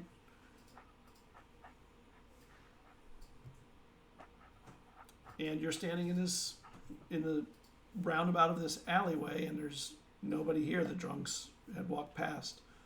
You said your bird was following the drunks, right? Yeah, after they did it again, I wait a minute and I act like we're going down there, like we're not paying attention to them, and then I summon him to where he could fly up, and then follow them at a height, so hopefully they don't notice him. Yeah. And they stumble around for a little ways. One of them falls down and falls asleep. The other two stay with him for a minute and like, come on, you need to get up. No. And he pushes him over. He rifles through his pocket to see if there's anything. He takes a couple coins out that he finds. Oh, I'll see you in the morning. And the two that aren't drunk continue on for a little bit. And they eventually find another bar and walk in. And I'll have the bird land and kind of watch them from the window for a short time. Okay. What are the rest of you doing while he's eavesdropping on the drunks? I want to like go and check out the statue, see if there's footprints around it. There are footprints coming in and out through the alleyway in a lot of places. Do you have tracking? Like well trafficked. Do you have any kind of tracking skills? I have tracking. I mean, I have a +4 to survival. I mean, she would be like a hunter because that's what they did. Yeah. I have a +5. So why don't you two combine and do a little tracking? Your powers combined. Yeah, I was about to say we do like a Power Rangers combination thing. Fusion, huh? Yeah. Earth, And wind. Two of you working together, I'll give you an advantage. I'll give you advantage on it. Yeah, it's Okay. the roll it. Oh. Yeah. I'll help him. Who's gonna roll? You can roll. We'll give you. Right. Okay, well that's gonna be 24. Sweet. There are some prints that come into the alleyway and disappear at a window, at a shuttered window. Is it open? No, it's closed. Do I know, like, am I able to figure out which door goes into the room that the window's in, or the house? No, matter of fact, it's a weird corner to this area. First off, when I say a roundabout, it's more like a triangular about, because it's not really a round circle roundabout. It's different parts of buildings have kind of come across it. And above all of it, there's a building which Morkant knows is called the Eight. And it's an octagonal building that apparently is like a really old rundown building that is been left into disrepair. And it's like an octagonal obelisk. No windows, the roof goes up at a point at the top. And that's like the why the area is named that, because that building. But you're not against the building. There's buildings that are between you and it anyway. But that's the big center of this part of town. How far off the ground is this window? About. Well, for you, it'd probably be as high as your chin, maybe. What do you think, Carwin? Is it time to do some more breaking and entering? I mean, I'm all for breaking the law, but we might want to see what Morkant and Vezrin will want to do. Of course. And then I'll wave them over. Well, Vezrin can't really hear you. He's looking through the. I'm guiding him, Okay. and I'll kind of like tap on his hand, see if I can bring him back. Yes, yes. We found this pair of tracks that goes to this window. And I'll snap real quick. And did I say anything? They were just drunks, right? Instead Yeah, they were. All right, so I snap, and the bird reappears on my shoulder. Yep. Well, does it look like detect magic? Perhaps maybe we should see if there's any signs of magical entry here. Well, Just try opening the window. we could just break in, but I'm gonna reach up and I'm gonna attempt to open the window. Just, I say this because It's latched closed from the inside. Go on, if, Vezrin. if they found a way into this place, they may have magical means protecting it from us, like what we found at the other home. I just want to make sure that we're not going to get, or I'm not going to get knocked back when I have magic in effect, or other things, and take damage. Who Do knows? what you there might- gotta. Sure, I'll say, go for kind of it. I will reminiscing on past events. ritual cast detect magic. See if there's I any. mean, we're You don't see any magic here. Can I see inside the window at all? Well, the window is latched closed from the inside. It's shutters, not Oh, like okay. a glass So we window. can see through it. All right, all right. Vezrin, that bird of yours, how far can you see through its eyes? I have to look it up. I can see some distance though. Do you think you could get it to where our friend's hotel room is, since we know where that is? Mm-hmm. Well, I can only communicate with it up to 100 feet. After that, I can still see through its eyes. I just can no longer give it instructions on what to do. So once it's out of that range, I can't change its course of action. But yes. Well, can you bring it back? Yes, That's- of course. I can still bring it back. Well, I guess you'll just have to give it instructions beforehand. Maybe I was like, are we gonna name it, or we're just gonna keep calling it the bird? Well, I was trying to discover if it had a sexual orientation, so I know if it's a boy or a girl before I name it. But I don't know the, Very considerate. I don't Well, know we could the. have, there are gender neutral names too. Anyway, we talk about the bird later. Like, wow, that's a tangent I didn't expect. That's funny. But we could send it back to his place, or we might be able to. I think we should send it to. I agree with you. I was thinking about sending it into here, but if he has ways of detecting my familiar, then he might be able to harm my little companion here. And I'd rather not happen. We're already here, and I really don't think it's wise for us to separate with how strong he is. Mm-hmm. So before we go in, I'll send the bird over there. I will send the bird up with the instructions to go to his window, because I know where his room is. Yep. So that way the bird would know where to go and see if there's any signs of him at his hotel. Okay. So And- it starts flying. And I'll look through its eyes. Just give me a moment so I can see if he's there. Well, it'll take a while for it to get to there. So, Yeah. Scott, is this? I know that this building is like condemned or just decrepit. Like, Decrepit. is it used for things still? Yeah, there are people who live in the area. You don't know if live in this particular building, but there are people who live in the area. It's just a really poor area. Hmm.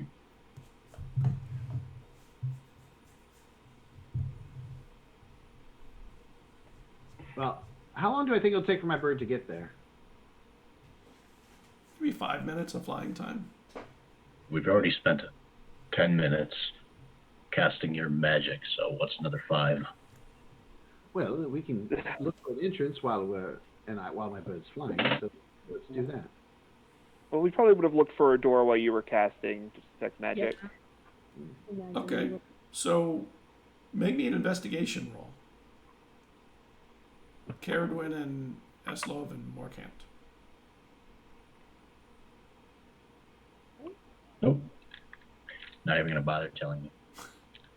That's an 11. Yeah, I'm not going to tell you either. Far less. Yeah, you don't really find anything yet. You know.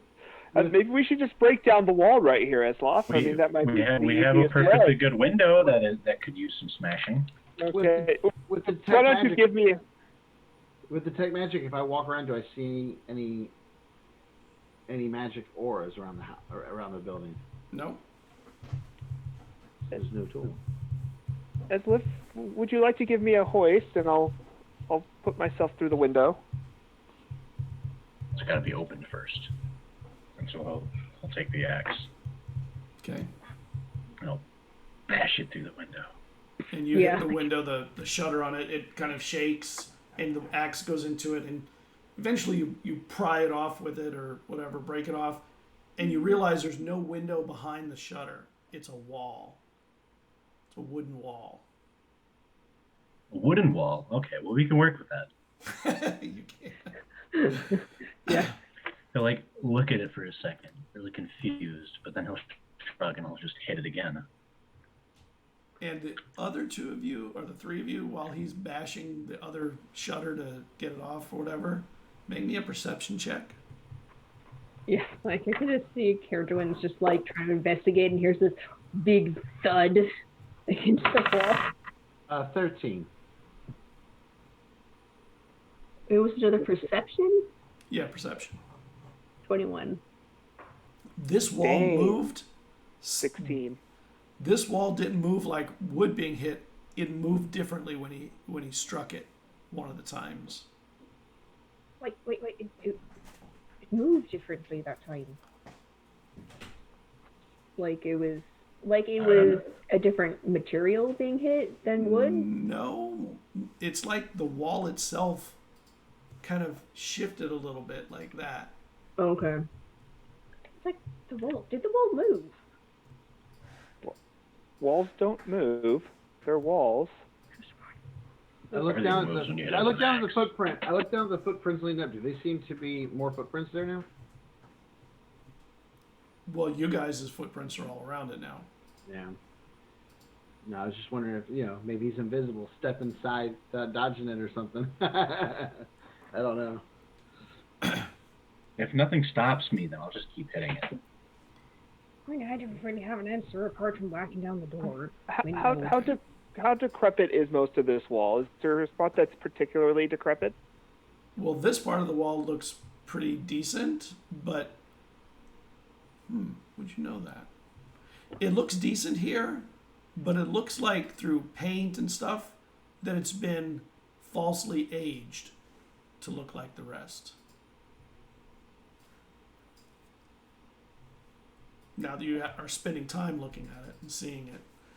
And Eslov, you hit it again, and the whole wall kind of moves a half an inch to the right. And that was weird. Walls don't move. This one does apparently, but it's still taking damage. And there's Yeah. no magic being detected from it. Nope. Nice. What if it's using magic from the old days? Can we just like slide it over? Yeah, when you grab it, you can actually you can feel it's on some kind of wheels or something somewhere, because it can move a little bit, but you're not quite sure how to make it roll. We can't figure it out. Let's keep going through it. This is taking a while. I think I kind of want to try something, and I'll kind of look for where the wall stops moving, where it might be like touching where the building is less made to look decrepit, Okay. and I'll focus that spot to cast Shatter. Okay. And the wall around it shatters and makes a hole into what looks like a really thin passageway behind the wall that you're knocking down. Not thin enough to walk single file even. You have to go sideways to get through. Oh, I Before feel we so go, bad for the larger members of our. before we go through, has it been 5 minutes? Yeah, it's been 5 minutes. Before we go in, let me see if my companion has arrived, and then I will. And the bird lands on the sill of the window and is looking in. And inside there, you see that the bear is gone. There's no book or quills or parchment or anything like that. There's still a small chest there. The bed is made, but he's not there. And I'll relay that to you guys as well. Alright, well, that maybe he's in here, in this tiny corridor. Let's hope he ran himself into a corner. Not only that, I cast Batter, which is incredibly loud. Yeah, and suddenly you hear dogs from all over the neighborhood barking. And I'll start squeezing into the hole. Well, actually, when you do it, the wall kind of rolls to the side, and you realize there's a track behind it, above and below, and the wall, a portion of the wall about the size of a person, can just slide out of the way, and you can roll it now. Yeah, let us get going. And there was a little lock on the foot, near the foot. You had to kick it up with your foot to make it roll, but you can only see that now that you opened it the hard way. Well, that worked too. Yeah, it did work. There's a door. We just made it one. Well, the good news is, with the shadow spell, the gods should be coming, so we might have backup soon. Or get arrested. Both will make the night much more interesting. So what order are you going in through this tiny passageway? I'll put myself in first because I'm next to it. Okay. I'll go in second, I guess. I'll go in last, so I guess you guys sure you don't want the barbarians to take the lead? I mean, he's big, he's pretty much tougher than the rest of us, but Hey, the cleric has some pretty shiny armor. I don't know. He's Nah, not wearing his not armor. right now. I'm not wearing it. Oh, that's true. he's not wearing armor, which is why I'm trying to look after Morkan, so I don't know if perhaps he should be in the front. I think at this point, Marcon's not like we're losing the trail too much and probably would just start moving. So unless Esloff pushes me back and goes in first, I'll go in first. Okay. Well, I'm going in last, that's all I know. Okay. And he came in from behind, took out the mage. So it's Morkant, Caradwin, Eslov, and Vesrin. Okay. Yep. So you go in, and at the end of this hallway, there is a little door made to fit this sliver of a passageway. Make me a perception check when you get up there, Morkant. That'll be a dirty 20. You hear sniffing from the other side of the door.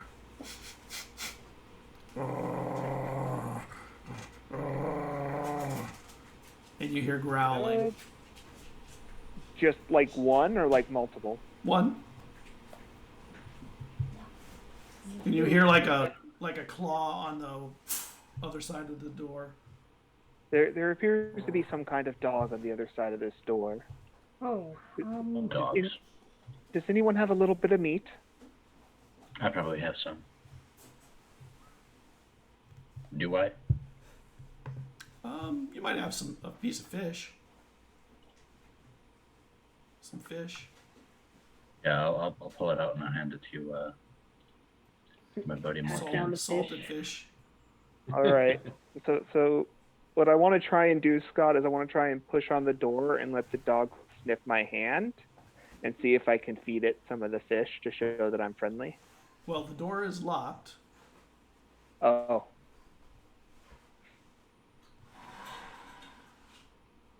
And there's a doorknob in the center of the door. Don't we know someone who knows arcane lock? Wait, does that mean you can unlock stuff? That's knock, sorry. It's knock. It's loud. I mean, we can knock down the door again.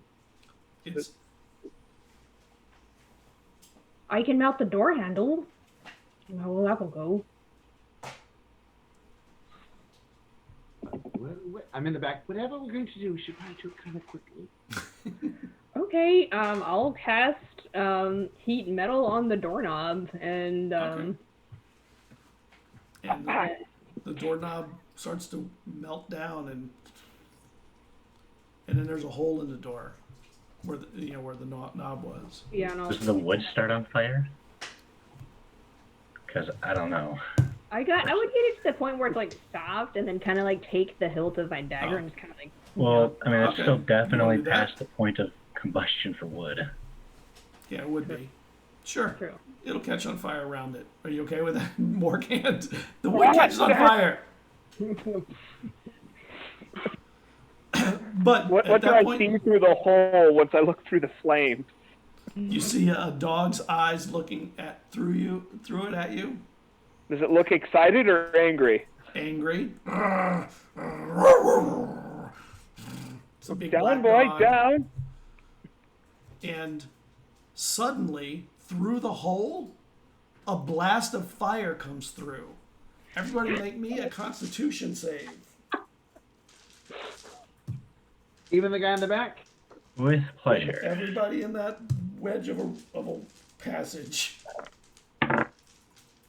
You said That's going to be a... Yep. I'm sorry, Dirty 20. not a con save. A deck save at disadvantage. Oh, well, that's, yeah.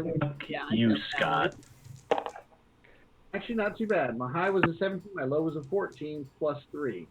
I rolled the same twice. F you. 17. It's a 16. I got a 14. It would have been a 20. Would have been a 20. I got 6. Oh, Dwayne. Okay, so anybody who missed their save takes 16 points of damage from a blast of fire that comes out of the mouth of the dog. Yeah, everyone else takes half.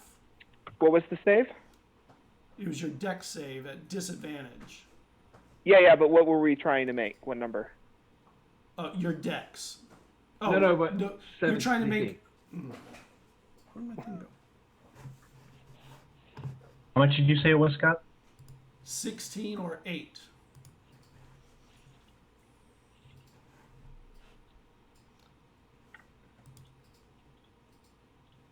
You're looking it up, aren't you? Yeah. And 11 plus your dex. Your dex bonus. I don't think it wants show meat. Oh, it wants his meat. It's not that meat. More like his flesh. And it starts clawing at the door and looking through the hole. And through it in the distance, you can see there's another door on the other side of what looks like a small courtyard. And Vesrin, you can see magic on the other side over there. Is the dog only focused on me, or is it focused on everyone? It can only focus on one of you at a time because you're in such a small space.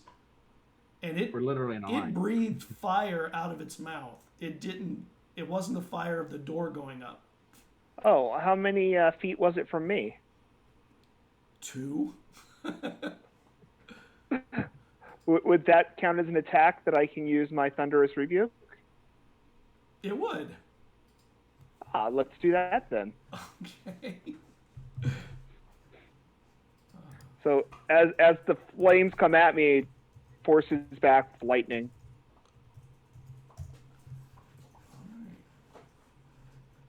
How much?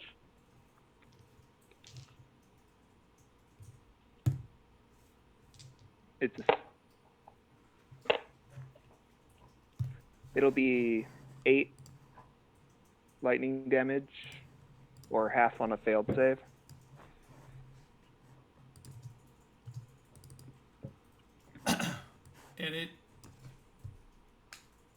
And the DC save is 14. Yeah.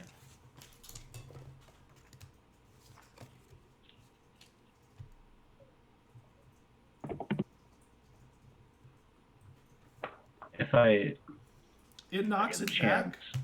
It I would blasts like it back. to. But it almost immediately gets back up and starts coming back to the door. We either need to back out or we need to get in there. So I'll blow my frost in there. Okay. Well, how can you do it with everyone in your way? Everyone, Yeah. I mean, I can go through them because they're party members, right? Well, no, because we're stuck in this little corner. It's You're a not very even- tight frame. Well, I mean, if we're technical about rules, in a 5x5 space, you can still move through party Right, members. it's not 5x5. It's tight enough you couldn't even walk side by side, and you had to turn sideways to get through. Can So- I cast? I mean, you could push the door open at this point. It's just whether you want to get in there with that creature. Because the knob was softened, and the lock mechanism at least was melted away. Okay, can I like look through the like little hole in the door, and I want to cast Dissonant Whispers on the dog. Are we pushing the door open? I'm down to push the door open. I would say if we're going to engage, we should push it open so it doesn't just keep hitting us with fire. Yeah. So the dog, if you're gonna let me cast that, the dog needs to make a Wisdom saving throw. I'm looking up its wisdom. At this point, if we're pushing in, I'm casting Mage Armor on myself. It fails its save. Morkant pushes the door open. So it has to use its action. So, It has to use its reaction if available to move it as far as its speed allows away from us. and it moves back away from the door, and it disappears from your view through the hole. It would also take 3d6 psychic damage. Yeah. Do the damage. Oh, okay. That's 9.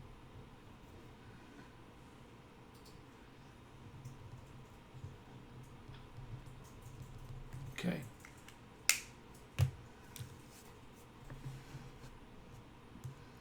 Yeah, you don't see it any longer. You still hear it kind of growling in the away from you.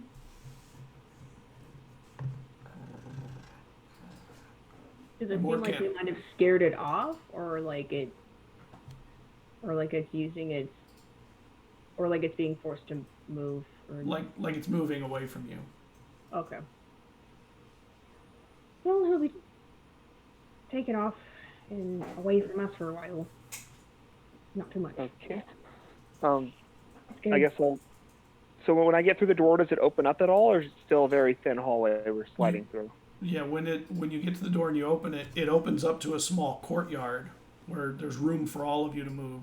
And on the other side of the courtyard, there's a small stairway up to a double door. What looks, and you realize you're now up to the building that is the 8, and the dog, who has this red glow in its chest. It has eyes that are glowing red. It's in the corner of the courtyard, watching you and growling, but not coming closer. Would I happen to know what this is through Arcana knowledge? You can make an Arcana check, both you and Mork. Actually, all three. The three of you can. Eslov wouldn't know. Nope. I don't know. reckon it- Hey, I will put my dice back down then, Scott. No rolling for Dylan. I'm gonna roll anyway. What? I what are the rolled other- a 2. I'm gonna tell you what I got because it doesn't And what'd matter. you get, what I Karen? rolled. 7. Well, it's a 2 plus 6, so I got an 8. I got an 8 Oh, total. You rolled a 2 also? I rolled a 2. So as far as you know, this is a fire-breathing pit bull. Cool. And it is cautiously eyeing you as you come in. It can't get any further. Did get a 19, but it doesn't count.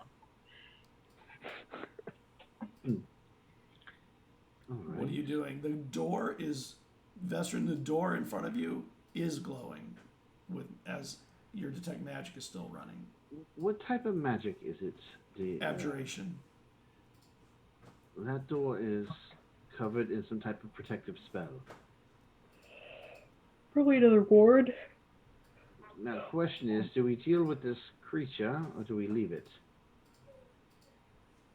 I would rather it not come up behind us, but Well, I mean, I think it's just staying away from us because the spell I put on him, so they'll wear off soon enough. So we should probably deal with it then, yes? Probably. Morkant, you're our moral compass. What is your thoughts? I mean, if I don't know what other thing we can do at this point, it's a sad idea, but I don't want anyone getting hurt. Yes, and now that the door is open, if we leave it, it might run out to the streets and harm others, yes. So. Well then let us deal with it appropriately then. Eslov, would you like to begin? And I think that'd be our cue to roll for initiative. I'm waiting for Scott. I know, right? Well, you get one attack on it if you're. Are you going to go up to it and kill and attack it with a hand weapon or a ranged weapon? I mean, wait, who? Me? Who? Or the Whoever's party? going to do something. I mean, if they're all looking for me to start shit, then I'll begrudgingly go up and try and bury an axe in its skull. I mean, I could shoot it with a chromatic orb. What if we do it at the same time? Cheat initiative. Just on the count of 3, I'll shatter, you orb, and you... That's the cheapest thing ever. I mean, technically you could do that, but that's like, it's so cheap. I hate that idea. I don't hate it. I mean, it's called an ambush. That's how you ambush. Well, I mean, I guess, but it's not really an ambush. More as a metagaming, in my opinion. I don't know. We have a different opinion on that one, but let's do this. Well, I mean, how is it an ambush? The dog already knows we're here. Well, just magically. We're using magic to our advantage Just to shoot it. assault it at once. Even though it's staying back, that doesn't mean it's going to stand still for you to swing at it with your axe. Right, for everyone to get into the position. So I'm going to go up and I'm going to try and kill it. Okay, so you head up to it. It starts growling and barking I'll as growl you walk back. towards it. Make me a roll to hit. Nope. And it's now initiative. Unless its DC is an 8. It's not. I didn't think so.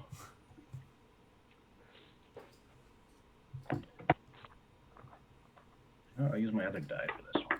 What's your initiative? 9. 12. 14. Also 14. How many times have you guys rolled the same initiative now? Is it just Who, me twice? and Dwayne? Like 2 or 3? Yeah, 2 or 3 times now, yeah. Our dice are in sync. I don't Yeah, know. apparently. All right. Who has the higher dex? I assume Caradwin, right?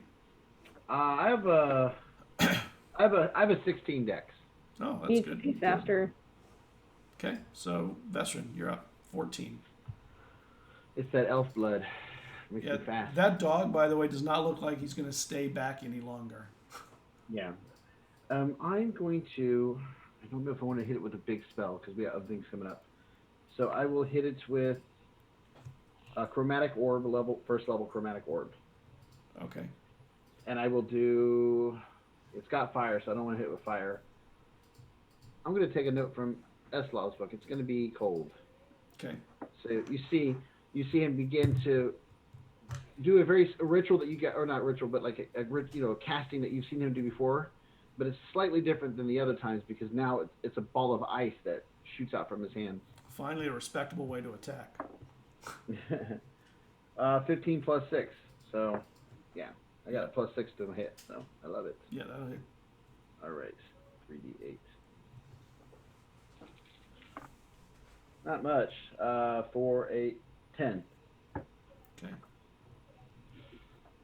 So 10 cold. Yep, it gets hit. It yelps, but it starts coming forward. I will make sure that I'm separated from the others, but kind of like with them still between me. So that way, if he does that breath thing, I'm trying not to be within, to where he can't hit all of us. Yeah. So I will move to make sure that we're separated. So you make sure you're behind Caradwin. Caradwin, you're up. Um, You're his shield. Yeah, apparently. Well, I see him I see him stepping behind me. I'm like, oh boy. So I'll cast Healing Word on myself. I Okay. just stepped behind her. I stepped past her, like, so we're not like. Uh-huh. All right. There's only one person in this party I feel comfortable using as a meat shield, and it's not Dwayne. And it's That's not love. our. It's not The our one cleric. It's the one person who wants to be used as a meat shield. Yes.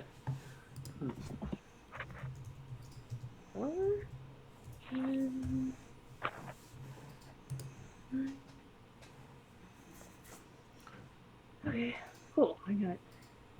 That's better. I got 10 back. Oh, And then I that's guess, good. that's my bonus action. I guess I'll Yep. go over to the dog and just stab it with my dagger. You So, try. Okay, you I'll can try. I'll roll to try. hit him. I don't think that hits with a 10. No. Eslov, you're up again. Take another swing, of course. You know what, maybe I'll make a save.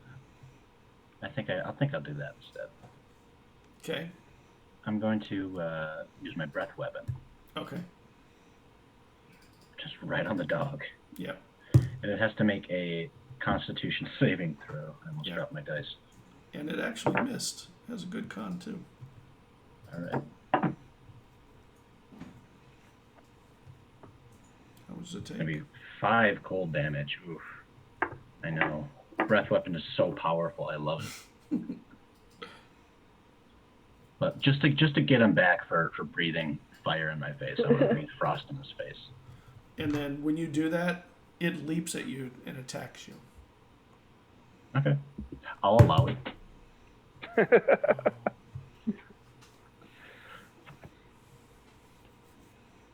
What's your AC? Not high. 14. And it hits. Barely, but it hits. You take. Oh no, I have that high. You take 6 points of piercing damage and 4 points of fire damage as flames erupt from its bite. I am looking very beat up right now. Take that as you will, party healers. More can't. Perfect timing. You want to heal. Get behind it and no. Get behind that slow. No, I'm behind the dog now. Okay. Is there enough? No, I'm not sure. Because I do want to get kind of behind it, so if it breath attacks, it doesn't get everybody. So I kind of want to maneuver in such a way Okay. that I believe that it can't hit us all with that attack. And with the burn on my arm and the blood coming through, I just want to touch it and cast Bane on the dog. Okay.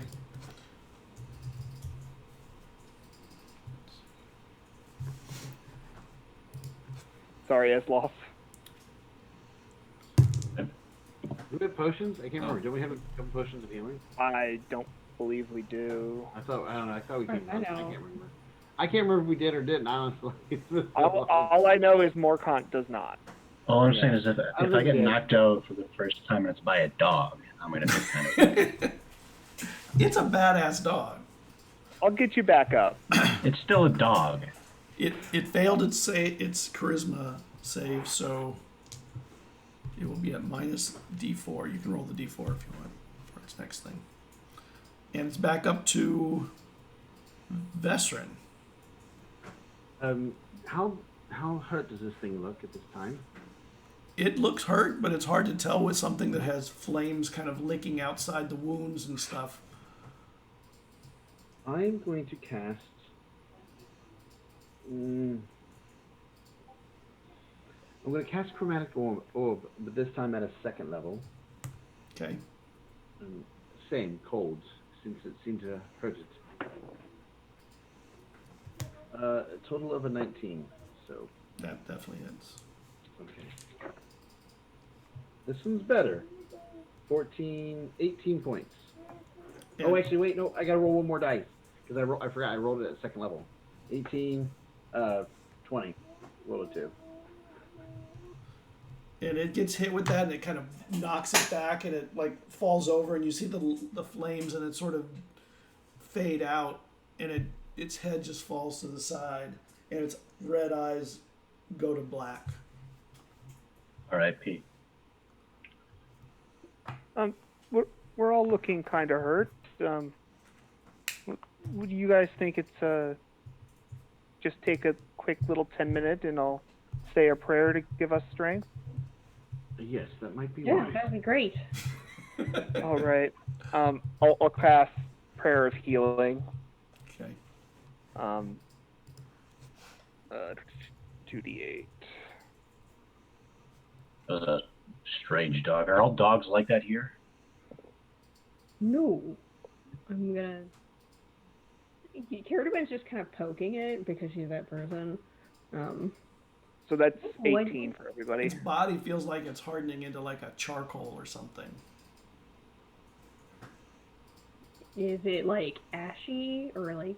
It's becoming that. It's like hardening away from like a fleshiness to a weird ashiness. Ooh, Everyone heals 18. nice.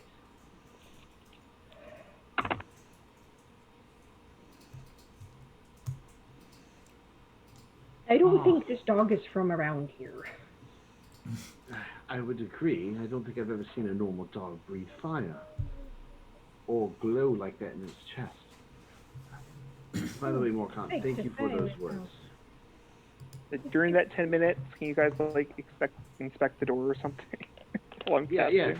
yes. While we're doing that, since I still have the concentration up, I will keep it up as I'm looking closer at the door. I'm trying to see if there's anything I can learn about it. I don't know if there's anything I can do Arcana-wise or anything like that, just to try to understand what kind of magic is on it. It looks a lot like the magic you can now do on doors. That's an arcane lock spell.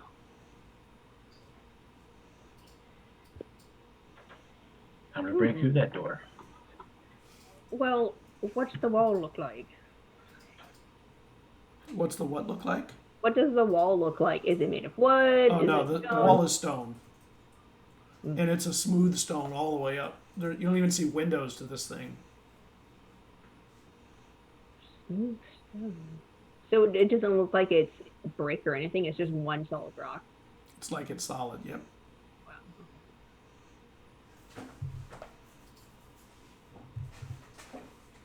I All think it we really, know. Go ahead. sorry, I was going to say, with this kind of magic, all it really means is it'll be harder to break it down, or if we had somebody with the skill set to pick the lock. It makes it much more challenging. It doesn't mean it's impossible. We could force our way through if we needed to. I mean, it's forcing our way through this magic door, or forcing our way through the stone wall. There's no other windows around or any other ledge, like No balcony? windows. I mean, there's rooftops that are lower than this. That building it's 3 stories tall. The rest of them here are 1. They're varying heights, but none of them are really tall except this building in this part of town. And nothing else is giving off a magical glow in the area, right? No, just it. I would say this is probably our best bet as to where they are. Probably. So, Eslo, how do you feel about trying to carve that axe into the door? Know how I feel about that already. Are we talking about the cursed door? Yes, the door that has the spell that I've recently learned on it. How much HP did I get back? 18. 18. Oh, okay, that's back up to full then. So yeah, he'll take a brazen swing at it. And you know that you could get through this door. It will just take you a lot longer than normal. It's unusually hard, but it does make a little cut when you do it.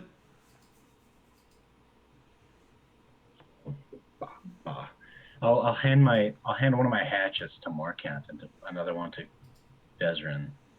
Oh, I would be terrible with this. Dwin might be better with this than I would. Yeah, I only broke my dagger. I think you'd have more fun with it, Desrin, or we'd have more That's fun true, watching you you try.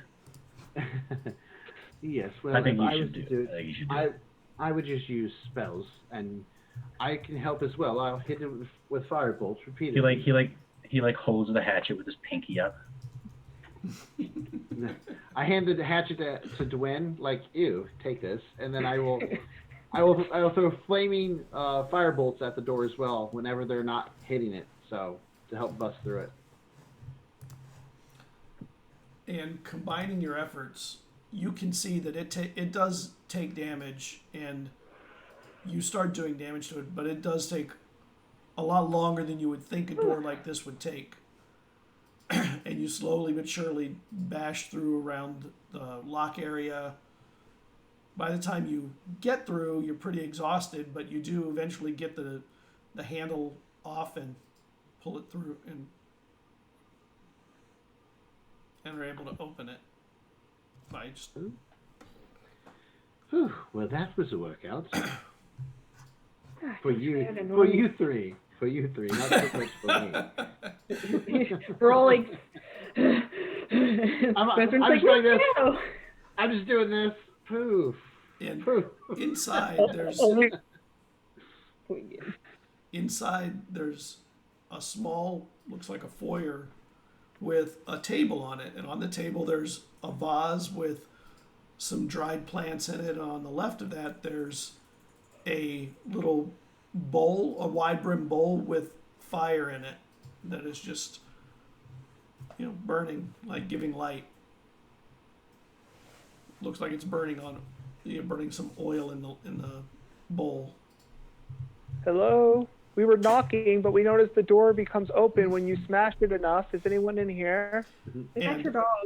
Agatha, we're home. And the foyer turns right, and it becomes a long hallway that goes around, looks like it goes around the building. Well, Right. as not as we've been, I'm sure he's found a way to get out of here in time, but for the sake of our own sanity, I think we should proceed and see if we can locate him. All right, then. Perhaps Eslov should lead the way this time, yes? I think that would be a better idea than the looks at Morkant, the cleric. Yes, so I'd prefer our healers to stay behind you. Right. Yeah, I can take point. All right, lead the way. And Now, is the hallway flat or is it an incline? it's a decline. Decline, okay. And it is. There's no stairs to it. It's just a slow sloping thing around the walk around the building, and you can see that it follows the shape of the building. It is an octagonal building, and you can count the sides. You would know how many times it would, when you'd come around full circle once. And you do go around the building one whole time and then continue, and you're still going down slowly. And the walls are pretty nondescript. Every now and then there's a bowl with burning oil in it to light the hallway. And when you get to the bottom, there's a doorway. It is not magic. You don't see any magic on it, Vestrin. It is closed, and it ends there. Like the wall just ends, and there's a door on your left, which would be to the inside of the building, not to the outside. Don't detect any magic coming from the door, so we should be able to proceed, but it might be locked. I mean, we've broken a lot of doors today. What's one more door? What's one more? If we need to, let's first see if it unlocks. Perhaps we're jumping the gun on that. Though that would be hilarious if we start hitting it and then it just opens. I'll just try the doorknob. Make me a perception check when you get near the door. Then near the door. 22. You hear singing from the inside, and it's beautiful. Can you make me a wisdom save, please? Cool. Okay. Oh, you heard it. So Okay, that's a dirty 20. Okay. Nice. It's a beautiful voice. It's lovely. They're singing on the other side. You don't know what it's saying. It's like words that you like. It's kind of a bit mumbly through the door. Can't make out the words though. Huh? I can't make out the words. Right. Right. Would you like to wait for them to finish? Well, Maybe either rude to way, interrupt. but I think it'd be better if we busted in now while she's singing. We want surprise. It's a she. Is it a she? It's a higher pitched voice, maybe not a soprano. What's below that? A mezzo alto, I think, right? The soprano. What's below a soprano? Like a mezzo alto? The mezzo. Mezzo. More like that, like a mezzo alto, but pretty and pretty. Well, it sounds feminine and pretty light. About a mezzo soprano range. Should we knock? Knocking is for cowards.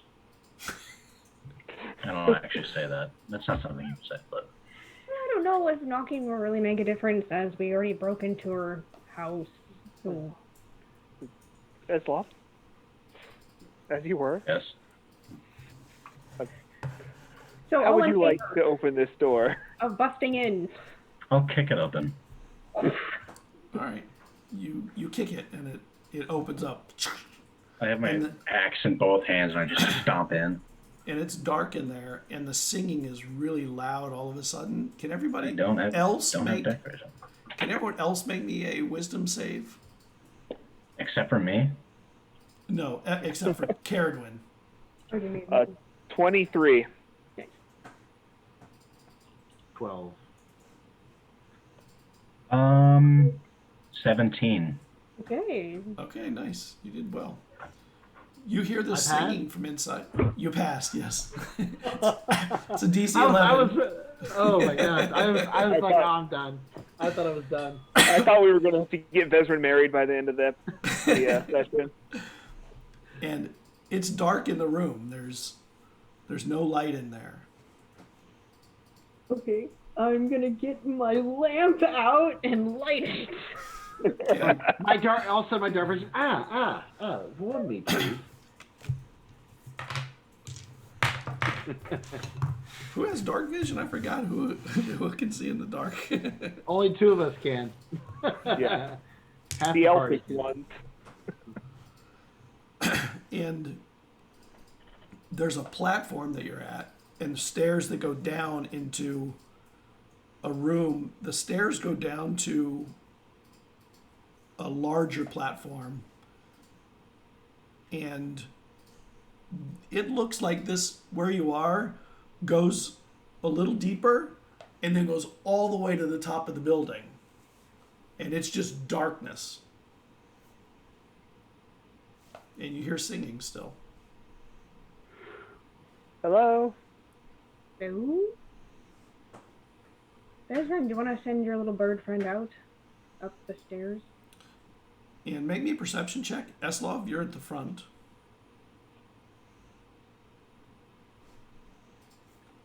Anything with detect magic, by the way?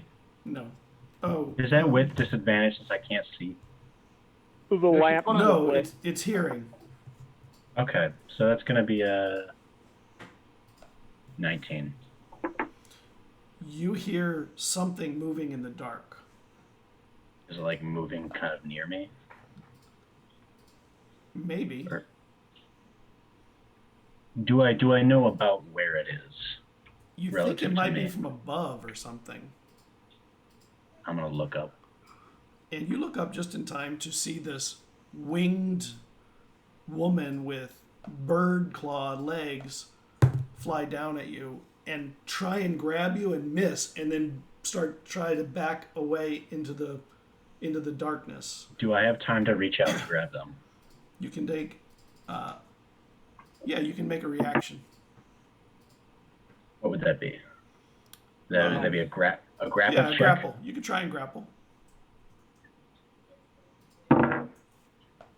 My past like 4 rolls have been the same, so that's going to be a. Do you add? No, it wouldn't. 18. Yeah, you grab a leg, and And I'm suddenly gonna pull them back this down. beast is hissing. Make How me big is initiative it? rolls now. Everyone make me initiative rolls. Another 14. Oof. A 15 19. this time, which is a +1, so that's 16 for me. 19. Hold on. Our fast mage. I like 12. this die. This die is good. I rolled a 16, but I have a +3, so. Okay. This So has been with me since I've been 18. This is like heat-treated metal. So you get like that pretty like oil slick color. I don't know what it's called when you treat metal like that. It starts with an A. what did you get, Caradwin? Her face says it all. What'd you get? It's called annealing. What'd you get, Caradwin and Morkant? I got a 6. I got a 12. Okay.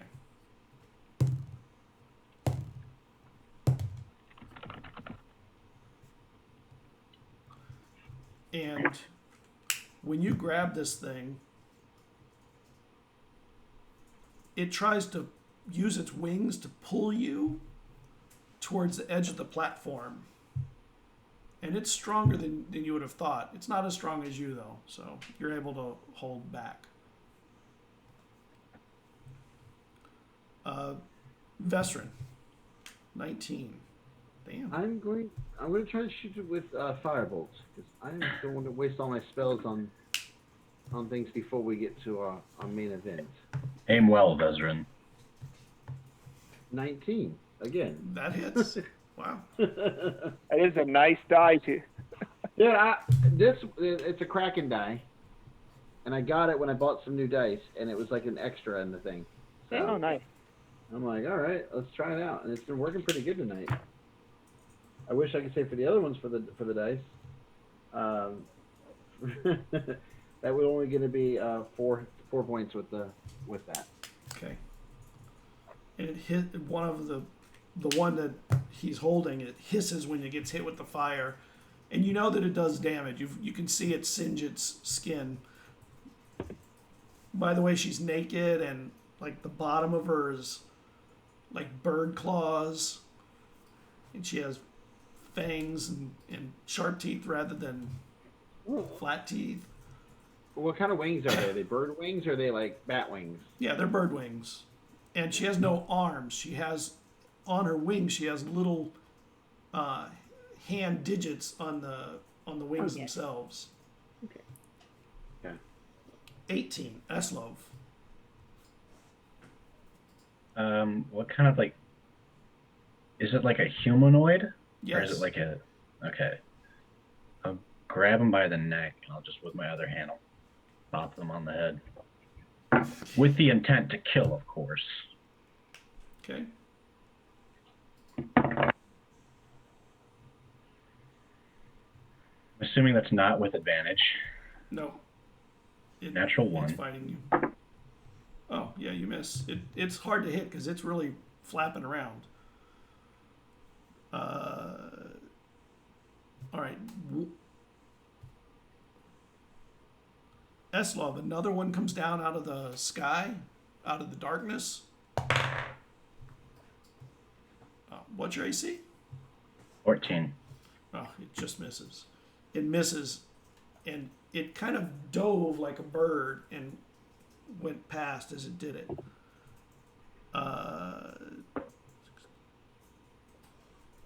Morkant. So I see the 2. Do I see any other ones? No, all you see is darkness. It doesn't take long for them to get up into the dark, and it's just black. Oh, so visually I can only see the 1. Yeah, but you did see the other one come in and swoop in and disappear out.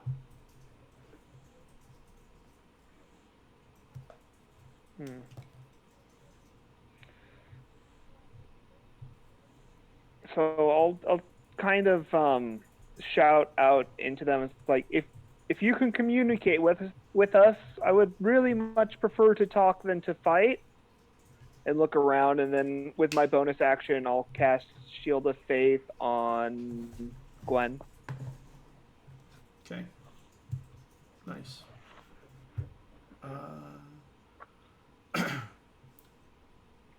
And suddenly a rock comes from above and lands on the platform near you guys, and it's about the size of a bowling ball, and it hits the ground and Oh. When you said rock, I thought you meant like Yeah, a bird. I thought was so like, too. oh, I was no, not a "We're rock. dead. No, a This rock. is the TPK Like a piece here. of stone. I was like, oh no, we're dead. No. TPK guys. Scott is done with this campaign. Rocks fall, everyone dies. And Oh, another one man. comes out of the sky. Another piece of stone. And it hits you, Eslov. You're in the front. You take 5 points of damage. I From don't this think they want to rock. talk. Nice. It's a good shot. Caradwin, you're up. Okay, I'm gonna... I guess I'm gonna... Is Eslov still holding that one? Yes. Okay, so I can see that one. Alright, so I'm Yeah. gonna go over and just whack that one with the hatchet that I didn't give back. And, wow, I'm really bad at rolling to hit, but, does a 13 hit? A 13 does hit. Damn. Alright, that's not too bad. Okay, so that's 6 points of damage. And then I will use my bardic inspiration to inspire one. And I have I actually have combat inspiration, which is a little different, but I'll oh, here we go.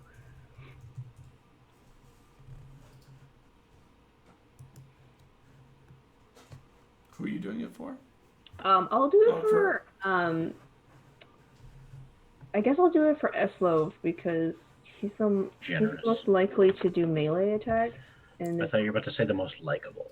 I would have agreed. Well, that's true too. But here you go. I posted in the Discord, like, it's a little different. You get, like, one more thing. And that's my turn.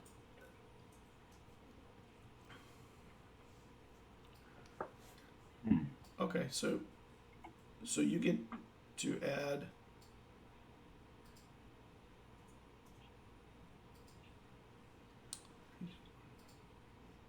Yeah, I read it. Yep, okay. Keep that in mind. Vesser, What make me a subclass are perception check, by the way. When we come back around to you, Vesser, make me a perception check. Perception check? Yep.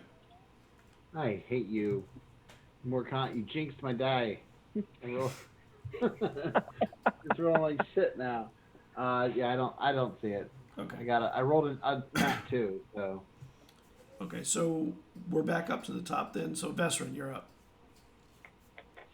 All right, I am going to switch dice because now I don't trust it. Yeah. That's superstitious. I am very superstitious. I actually have a little dice thing that I put them on to like when they're not working. So. I'm that guy. Just need a Time out. sage smudge stick or something to kind of. I rolled a 10, but plus 6. 16? 16 will hit. Okay. This is, again, Firebolt. It worked. I'm not trying to expend all my magic, and that's the really only cantrip I have that can do damage. Yeah. So, let's see here. Yeah. 11 hits these things. Okay. when you can see them. 3 points of damage to it. That's something. Not much. No. And Eslov, it's you. And this thing is just like, you can feel how strong its wings are, and it's trying to pull you and pull you. And it's very obvious it wants you away from the back of the wall. It's trying to get you into the room. I'm just gonna punch it again. Okay. That one does hit. So that's 5 damage automatically. Too late. It seems Bludgeoning. pretty I will tough. also, as a bonus action, Okay. do my rage.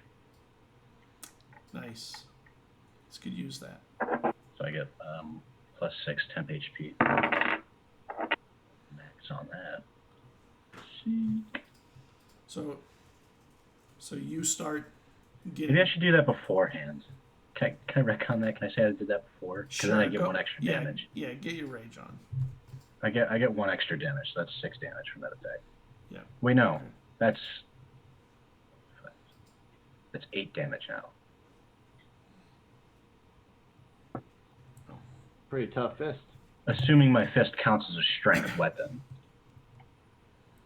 Yeah, it does. Yeah, so. Unless you're a monk, then it can be strength or dex. Morkan, what's your AC? Monkbarian is an underrated. At the moment, my AC is a whopping 10. Okay. Oh. I have no armor and no shield. Out of the darkness comes another one of these things, and it claws at you, and it gets you, and you take. Oh no, how do we explain this to Ida? Is Three it points. Ida or Edda? Ida. Three. It's like acorn,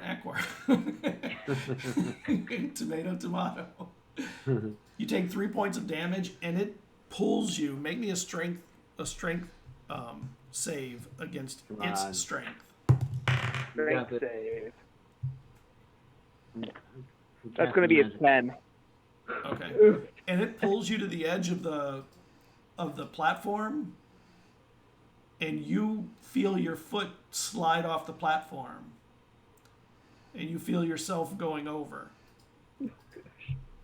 Do I have enough time to like grab onto its leg, or am I? You can try. Okay. What would you like me to roll? You need to grapple. So. Okay. Athletics. Yeah, let's go with. Yeah, athletics would do it. You got that. Or you That probably would don't be have that. an 18. I have athletics. Oh, you do. Okay.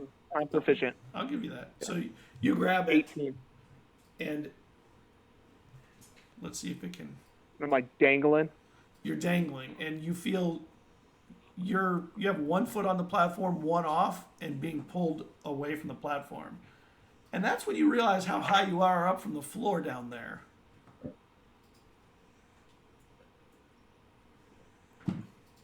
Somebody should grab him. No, don't kill Morkand. Damn. Bill. That was kidding. so Real unkind. Cool. I don't It- know. it That sounds a little cannot- like you're open. I was It cannot get referencing. you off of it. I was referencing a joke from meme, I guess. And you feel yourself slide off, but you're holding onto its leg, and it cannot hold your weight up. So you We're both are slowly heading, descending together. you are both Am I going now- full Mary Poppins? yes to the Slow Polly ground. down. I'll meet you at the bottom. Morkant, Casted feather falling. you're up, Morkant. You're in the air. I guess as I descend, I'll just try and defend myself from any downward talons that this thing may thrash Okay. upon me as we fall together. And Yeah. And it's not a gentle falling. It's trying to shake you off as you go. So I didn't roll my Constitution check for that. Hold on tight. Okay, I made my Constitution check. Or concentration rather. And I'll just go ahead and take a defensive position as we slowly descend. Do I notice anything that I can see as we're going down? yeah, you see down in the room there's a bunch of stairs that go down into this part of the room, which makes this part of the room even lower than what the platform was. And there's a pool down here, a small pool of some kind of, it's so dark it's hard to tell what it is, like a black liquid or whatever. There's a skeleton down here, like not an animated skeleton, just bones. There's a like a small podium where you put a book, and there's 3 cages that are like maybe 8 or 9 feet tall with a chain that goes way up into the darkness. They're empty, but except for one of them has the bones of a humanoid sitting in it. And on one wall there's a bunch of jars that have a little bit of a white glow to them. It's hard to tell. They're pretty far, but you can see it as you're coming down. Okay. That'll be my turn then.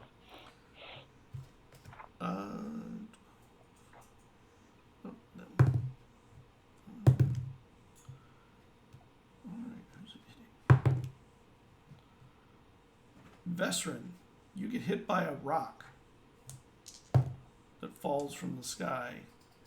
You take 5 points of damage from this stone that comes out of the blackness.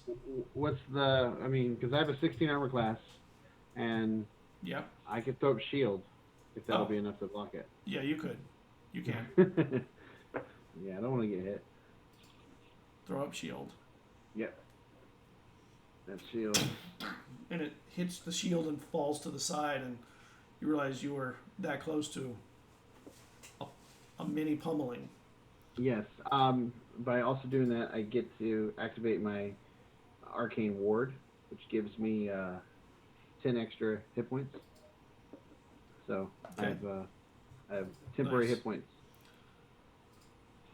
which will be helpful in this. Your bird flies away when it realizes that you're being assaulted. Can you make me a contested strength roll, Eslov? Oh, yeah, you can make it. Natural 1, and then a natural 20. You end up losing the grip on one of the claws, and one of them you don't let go of, and it used One of them, its my grip strength- goes tighter, and I Yeah, What? it used its strength to try and pull away from you rather than do damage to you, and it got one claw loose. The other one, when that happened, you tightened up on it, I guess. And it is back up to 19. Vesrin, make me a perception check. Did Dwayne go? Oh, I'm sorry, Dwayne. I didn't get to. I didn't. 6 is so I don't know low. if I went. Did I go that round? Yeah. Yeah, you. Yeah, you did. Won. You hit him. You hit him. You rolled a 1. Just making sure. Can I? Oh, within range. Is Morcant within 60 feet of me? Yes. Okay, so I'll Like cast. you see me? I don't need to see you. You Oh, just need to be okay. in range. So she'll take out her little penny whistle and go doo doo doo doo doo doo, and then I'll cast Featherfall on Morcant, Okay. and then I will use my racial bonus action and use Hidden Step. So I turn invisible until the start of my next turn, and then it breaks if I attack, deal damage, or I'm forced to take a saving throw. Nice. So you guys just see her. Yeah. She disappears from you. Is there stairs that go down on this platform, by the way? Yes, Can we there move are. them down? Yeah. But the platform is, the moment you came in is when you were attacked. So they've been hitting you on this platform and keeping you occupied, throwing rocks at you, and when they thought it was safe enough, using their claw attacks. They're not really thinking that's so safe at this moment. It shouldn't feel safe. They have an S-Log. But Eslov is blocking the stairwell too. He's in the front, and it's really just a small square that is the platform. and then the stairs go down on the side that he's blocking with the creature he's holding on to, fighting him. But Of Morkant course is you gently going down to the ground now. He kind of. You guys can walk. I found a ride. Of course, Eslov is blocking the stairwell down. Damn you, Eslov. You have to grapple it right by the stairs, don't you? Vestrin, did you make me a perception check, Vestrin? We're in combat now. I You did. can move I through me. rolled I a did. natural 2. I failed 2. really badly. Okay. 2 plus like 3, so it was Okay, like a 5 yeah. total. But Yeah, that's no good. Okay, so what are you doing? I'm going to again cantrip firebolt at the one that Eslov is holding, hoping that it'll, with the damage it's taken, be enough to drop it at least finally. Do it. Don't kill it. Well, 6. I rolled a 6, but I have a +6, so that's a 12. As long as I roll a 5 or higher, I hit. So. Yeah, it looks Doesn't seem- banged up, but it's not down. 10 points is what I did to it. Nice. I rolled That a was 10. That was a good one. Yep. Nice. And then That's if I can try to slide past them, I will. If I can't, then I'll make sure. If he's trying to get past me, I'll move. Well, there's not really anywhere for you to move except to go down the stairs also, dragging this thing with you. Can I, while grabbing it, can I just slam it against the ground? Yeah, you're strong. I'm gonna do that. I'm gonna guess it counts as a regular, unarmed attack, though. Yep. It resists and fails at its resistance. Another nat 20, Scott. Okay, you pull it down, and when you do it, the little bit of damage that it takes makes it just sort of stop moving altogether. It was a 16 altogether. Yeah, it only needed one more point The of damage. Yeah, you ended it, and it just sort of goes limp in your arms. Just toss it. I'll just toss it to the side, Yeah, it falls Like- off the stairs. like used Take it. meat. Morkant, what are you doing now? You're down on the bottom. Am I all the way to the bottom, or am I still descending? No, you're landing now on your turn. As I'm descending, holding on, be like, we really could be friends if you can talk. I've really enjoyed that. And then the body hits the ground. I'm like, I still think we could be friends. And I'll let go when my feet touch the ground. And I'll walk just as I let go. I'll just kind of look at just kind of inspect what I can see on the vial, the white glowing vials that you talked about. And when you let go, the beast flies up into the dark and disappears into the ceiling.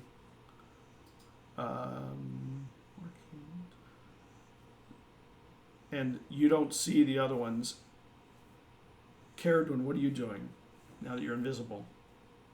I'm just gonna hold my action until one of them tries to whoop down again, and if that happens, I'll try to grapple that individual.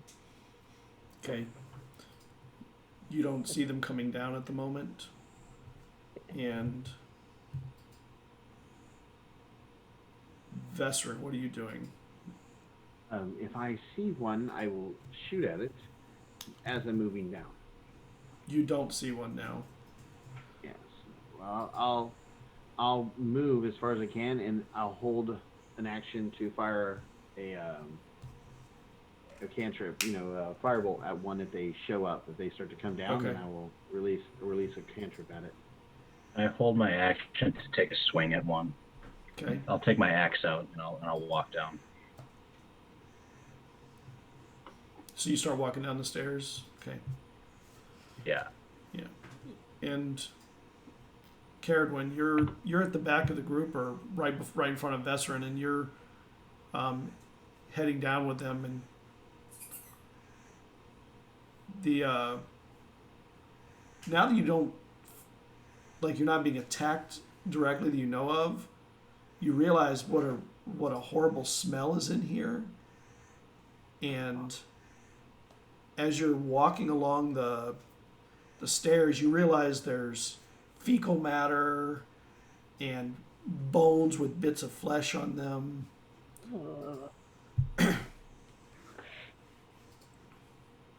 Like you're like looking at the bottom of her shoe, like, oh, like. Yeah, it's along the edges in the room. So, and when you get to the bottom of the stair, you see there's a ladder up against one of the walls that goes up, and it sort of disappears into the darkness.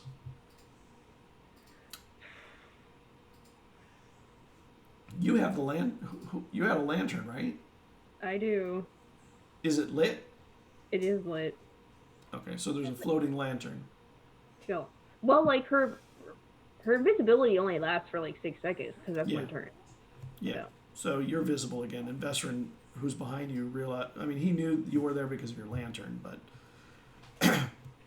now that you don't feel like you're under immediate threat, Morkant, you can see that there's some things that are glowing from magic in here. Morgan, you're muted. I'm not talking. I'm sorry, not Morkant, I mean Vesserin. Now, Morkant, you're down there and you see these jars, and there are, they're fairly large, like double the size of a decent sized mason jar.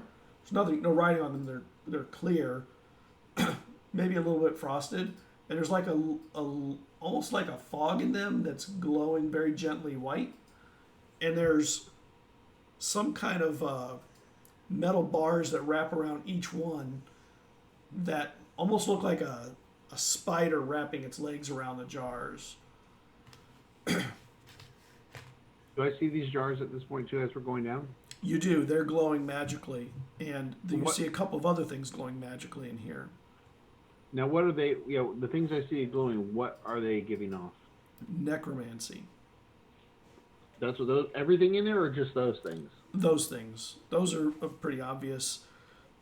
There's also a when you get down to the big platform, there's what looks like a big slab of stone, and next to it there's a brazier. It's not lit. There's ash and stuff in there, but the brazier is also magical. What's it giving off? It's giving off necromantic also. Okay. And that's the only things I'm seeing. Anything else? What about the bodies, the skeletal bodies? Well, there's one skeleton down there. There is, now that you're in here, and Morkant can see it kind of under the stair, under the platform, there's a pile of junk in there of tattered clothes and some old coins and stuff in there for the most part. There are bones in there. It looks like somebody occasionally cleans up and shoves everything to that pile. That's what you see in there.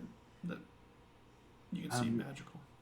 I will tell you, those jars you're looking at, Molcon, they scream necromantic energy, as well as the brazier. Oh, great. So I'd be careful with those if I was you. I'm not quite sure what they do yet. Yeah, I'm not quite sure either. I'm also curious as to why those creatures are no longer attacking us down here. I mean, I think it's fair enough to say that we killed one of their own and that scared them off. That's pretty, if you take out... Maybe we got lucky and took out an alpha, I'm not sure, but... I'm not complaining. I don't want to take on 4 of those things. I know that it might take some time, and we are in the middle of a thing, but if those things aren't coming after us, I could attempt to identify what those potions are, but it would take some time. I feel like the brazier might be a little more important. They Yeah, might be either way, connected. yeah. They might be connected. Maybe those go into the brazier. I mean, we could always just try. They'll save us some time. We're already pretty far behind. There's also that ladder that goes up. I'm pretty hesitant on climbing up a ladder when I know there's a bunch of scary bird women up there. I mean, one of them gave me a ride down here. They weren't that bad. I'm going to cast it. I'm going to do identify on the weird potions. Okay. Make me an Arcana check. Well, I was doing the spell. I'm taking time to do it. Yep, make me an Arcana Okay. check. Okay. 12. You realize that there's two magics on those jars. There's the jar, or whatever's in the jar, and whatever's wrapped around the jar, the bars. They are both necromantic, but they are different magics. So, as you start trying to identify one, and spend the time to kind of absorb the understanding of it, you realize that one of the spells is Magic Jar. Do you know what that does, Morgan? Morgan? I think so, but I want to double check. But yeah. And the other magic on it, that wraps around it, is a soul cage. But there's something weird about the soul cage, and that's why I wanted you to make your Arcana check. It feels like there's something wrong about it, Okay. and it's going to take you a little longer to try and discern magically what is different. If I have time, we might want to give it to me so I can discern this. This is very unsettling. The jaw seems to be what we call a magic jaw, and it holds souls that have been released from a body recently. There's actually two necromantic spells. There's another spell around it known as a soul cage, but there's something not quite right about it. Soul cages, it kind of traps them in a tiny cage. So there's souls that are trapped inside these, like souls. If we open the jar, will it free the souls? I'm not sure we can with the soul cage around it. Oh. Someone's collecting souls. I mean, and we know that there are other people with multiple souls in the body. Maybe these are connected.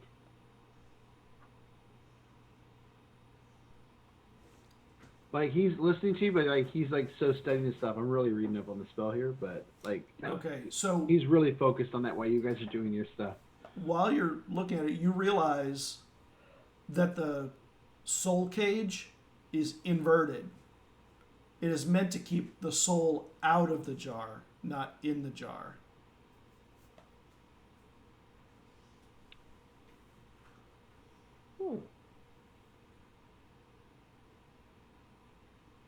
The soul from going into the jar, but it's in a jar.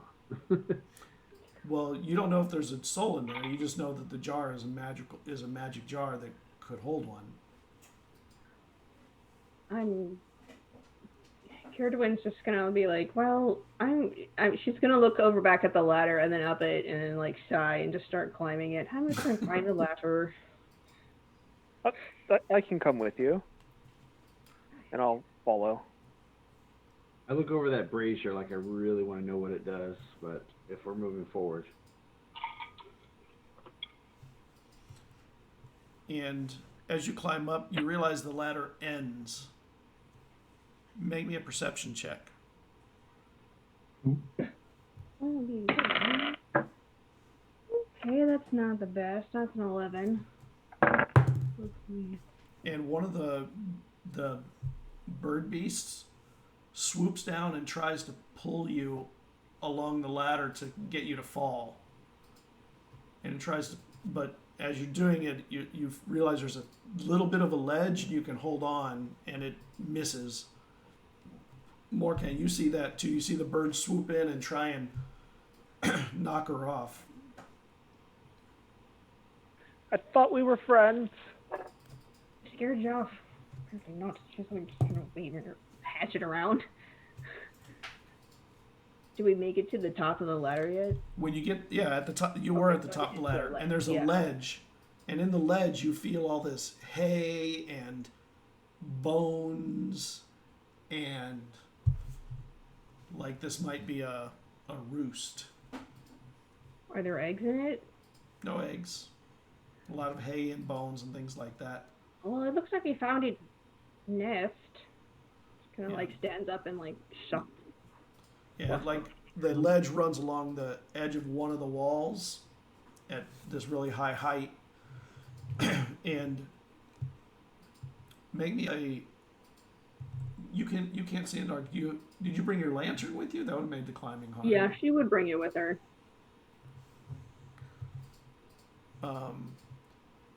Up here, there is the remains of bodies, bones, rotting hands, things like that. And there's also, you do see up here a piece of mangled metal that looks familiar. And when you look at it for a little longer, you realize it's the piece of art that was stolen from the tower you were defending, the guard tower, and just been bent up and destroyed. She just kind of like picks it up slowly and it's like, well, they took this from the tower of art, and they just found up here. I think we found two strings that connect some way. She's just like so confused. Like, I just don't understand why they want the art if they're just gonna throw it away. Assuming it was thrown away and these creatures didn't grab it from somewhere else. Does it seem like there's another way out from up here where they were able to fly in and out, or does it look like they're pretty well wrapped in this dome? Yeah, it looks like they're wrapped in here. This is a roost, and that's as high as the ladder goes. Okay. Okay.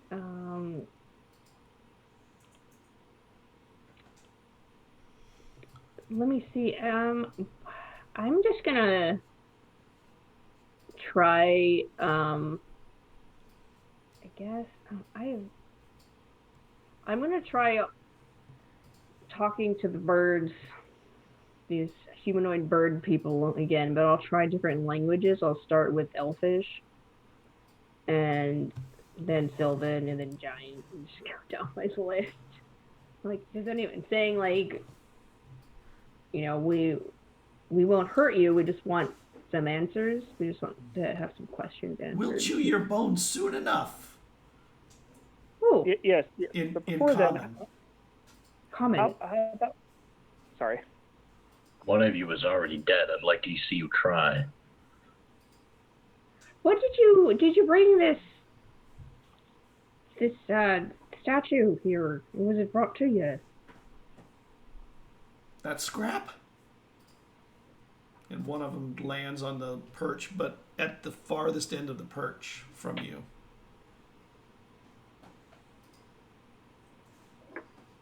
Yeah, this was it brought here? Did you guys take it? Why is it here? It was left here for us. Do you break things you like? Or did you not like it and that's why you threw it away? The master said it wasn't good enough. It was a failure. So, who's your master? And it flies off into the dark. Is it Talbot? Like, I'm sorry. And one of the two, you're not sure if they're different or not, lands back over there. You know the master. I've heard. We have mutual acquaintances.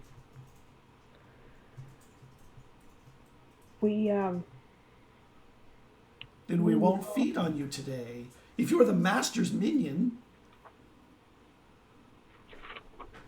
Yeah, we are. Yeah, we were just talking to Jasmine, and before, and Argothe. Is it Argothe? Yeah. yeah, I'll go through. Argotha about the art and the progress. And apparently they found the mask. I know nothing of a mask. Oh, well, perhaps you're not in the same circles of information we are. Why do you stand on that stick? Sprout your wings. If you're a servant.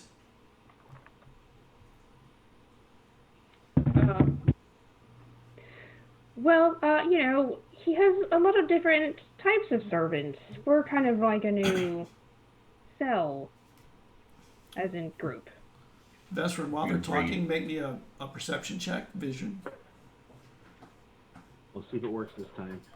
It probably won't. You're going to miss it all night. 13. I know, right? But I rolled a 13, and perception is +3. I always forget that. 16. In the pile of junk, there's a little something glowing magic in that pile of garbage. Can I tell what it is? It's not No, on. you're not close to it. You just notice there's something glowing under that pile. I'll slowly walk over to it and just kind of casually pick it up while they're in conversation about. Well, not pick it up, but like clear it away and see what kind of energy it is before I pick it up. Hold on, I have to see what it is. Give me a second.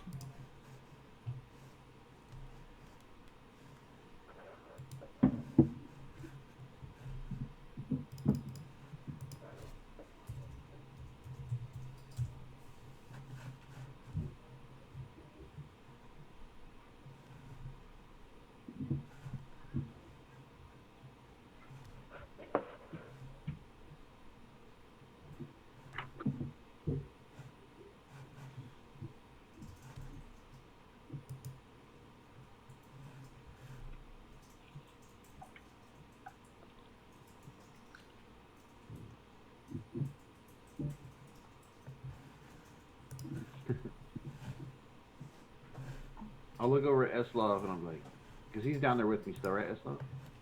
Yeah. Yeah. I'll like nudge you to like, I'm saying like, hey, I see something there. Keep an eye around me. It's evocation. I'll pick it up for now. So like I said, it's under the pile. There's just a little bit of whatever it is poking out the bottom. I'll still have my action ready to take a swing at it. Cause I can't see right. Is it still dark? It's dark down here, but the glow from the jars is creating a little bit of light. Yeah, Plus I can barely see. So I'll just be standing with like my axe above my head, ready to swing down. Okay, so whatever it is, it's like the end of something sticking out from under the pile. I'll slowly move and I'll kind of see what it is and I'll try to pull it out. Okay, as you pull it out, it's kind of long, like maybe a stick or a staff or something maybe. I'll pull it out. And as you pull it out, you realize it has an axe head on the end of it. That is, the whole axe is glowing with evocation magic. Mm-hmm. Oh, look, I found a new toy for myself. No, I'll like motion for you to come over here. I'll come over. I don't have time to identify it yet. When you pull it out, there's a hand, just the bones that are still holding on to it. When it pulls out, just like, and the hand kind of drops off of it. This has magic on it. I don't trust it. What does it look like? a big great axe, double-headed on the top, made of some kind of metal that you're not sure exactly what it is, but it has carvings in it. Do I recognize any of the carvings? No, you don't. Or do- They look like letters or something, but they're not of a language you know. Letters or something? They're like runes. Vestron would know their letters, but he can't read it either. This looks unwieldy, and if you don't know what kind of magic is on it, I don't know if I want to mess with it. Well, hold on to it for now. We can inspect it when we get out. I can't carry it. I'll reach out and I'll take it. It's not Wait. heavy. Do I feel anything? I want him to Vestron- carry it. I don't. It was I don't heavy to think you, Vestron. As soon as he grabs it, it doesn't seem to weigh that much to him because he's so much stronger. Yes. It isn't like I don't feel any magic from it, do I? No. So I'll just shrug and he'll put it like on some sort of strap. Okay. Back up at the top, the creature is eyeing you. And it sort of, you know how like a crow or a grackle hops? It kind of hops towards you a step or two.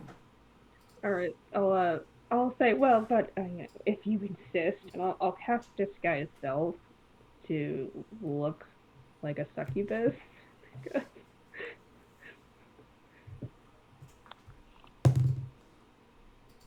There are 3 of you now? The So- master hates us. And he looks at the other one. The master doesn't hate us. Well, maybe if you weren't so sly, we wouldn't have to keep sending us over here. Islav opens his mouth to threaten them, but then stops when he sees Caradon talking to them. Well, they're way up high from you. That doesn't deter Islav from It doesn't stop him. He toss should his not new touch that. He should not touch that. It's dangerous. And it points with its wing down below. Pull out the axe. This?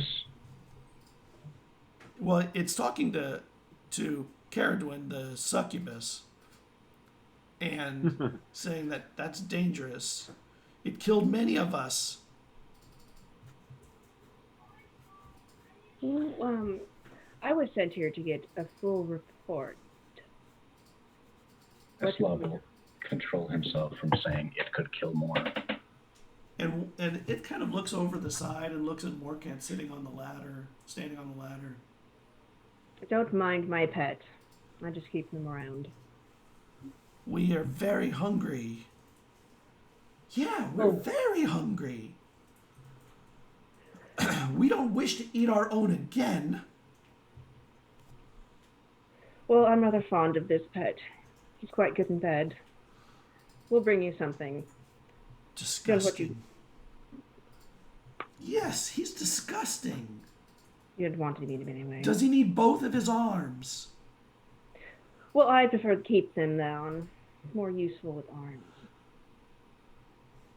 And one of them flies off and goes and lands on the platform by the door. And just to get closer, it kind of looks over you, Eslov. Careful. You should be careful of that weapon. It's killed many of us. It is very dangerous. You should destroy that if you can. Just looks like any other axe to me. It is not. Oh yeah, what does it do? What's so special about it? It kills things that it shouldn't. The master would be very upset if he knew that you were going to not destroy that if you have it. I'm taking it somewhere to destroy it, you fool.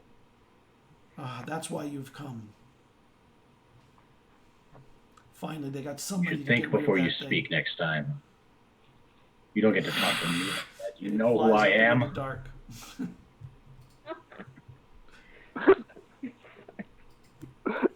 Well played. What a power trip. A little too thick there, but not too shabby. And the What one- is the what did you say that it did when I said that? It kills things it shouldn't? No, what did Scott say was the creature's response when I did that? It kills things that it shouldn't. It kills No, it flew away, and it was like mad, and it flew away. like hissed. Oh yeah, okay, that's what I was wondering. Yeah. Hisses. And the one that starts flying up, you start hearing it singing a song. It's beautiful. And the other one next to you, it like leaps into the air and starts singing with it, and they start flying up into the dark. Drop my dice. Are they? I'm like, can I tell if they're just singing because like that's what they like doing, or are they singing to try to like charm us? They're very good singers. You're not really sure which one it is, but you don't feel a tug of interest coming from you. All right. I'll like. Is there enough room for Morkant to actually come up on the ledge too, or has he just been hanging on the ladder? He could, but you'd have to slide over and give him room. I don't know if I'm going to have time to finish, but I'm going to begin cast Identify on the razor in case they're up there long enough.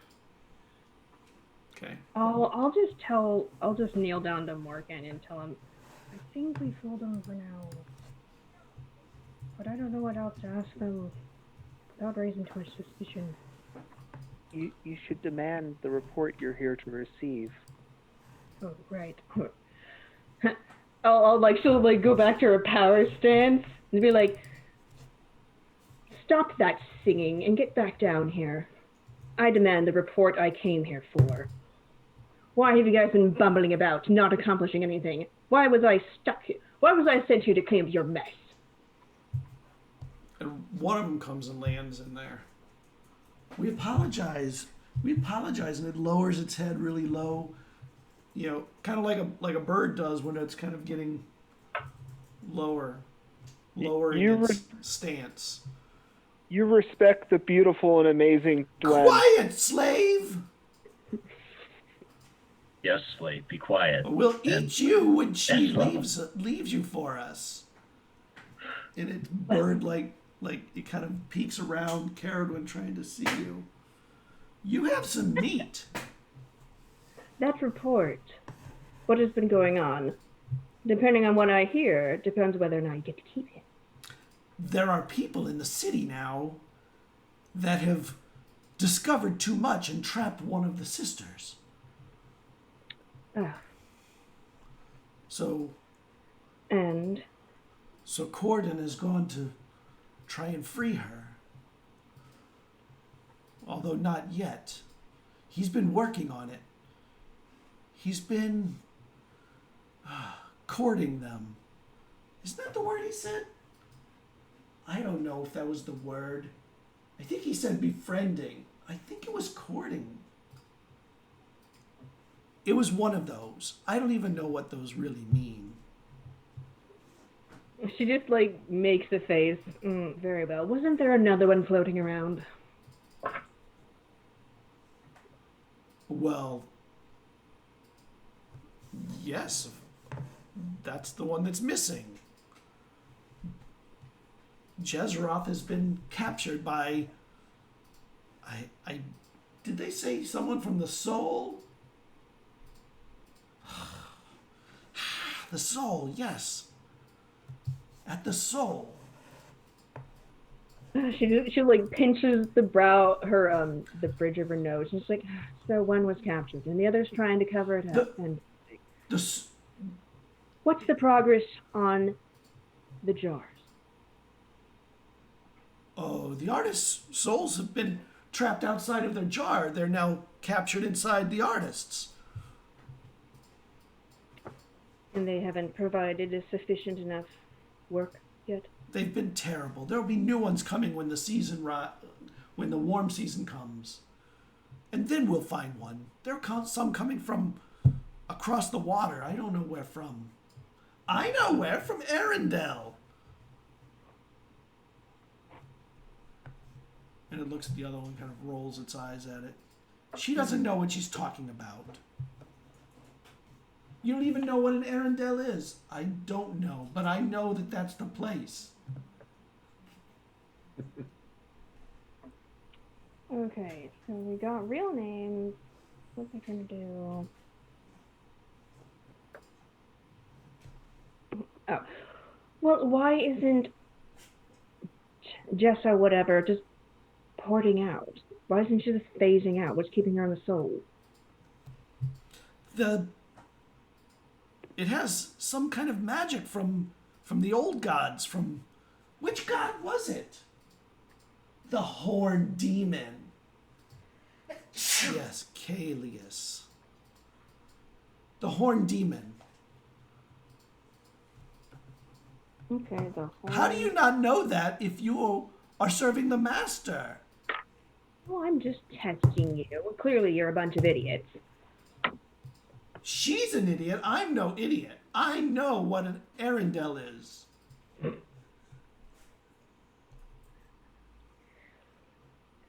I can't think of anything else to ask. Which one of them has been brought for food for us? The one holding the jar? Oh, he's much too skinny. I would eat him. I would too. Oh, y'all gamey. You don't want him at all. You have no food for us? Well, to be frank, I haven't been very impressed with how you've been progressing, so perhaps not. Why should I reward you for being fools? You may feast on your own sisters again. Perhaps, after a report to Tabumes, perhaps you'll receive different conditions. And they both fly off into the dark, fly up and high. Have I had a chance to... Was that Hissing. enough time, by the way? One of you was already dead.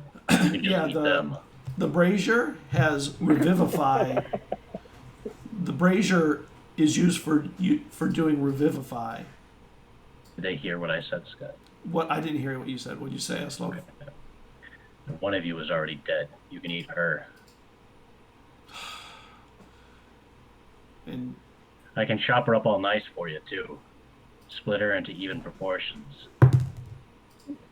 we will get her ourselves when you leave. I hope she tastes divine. I might even try a piece of her before I leave. How many jars are there, by the way? There are 5. Actually, there are 5 that are magic, and there are others there that are not magic.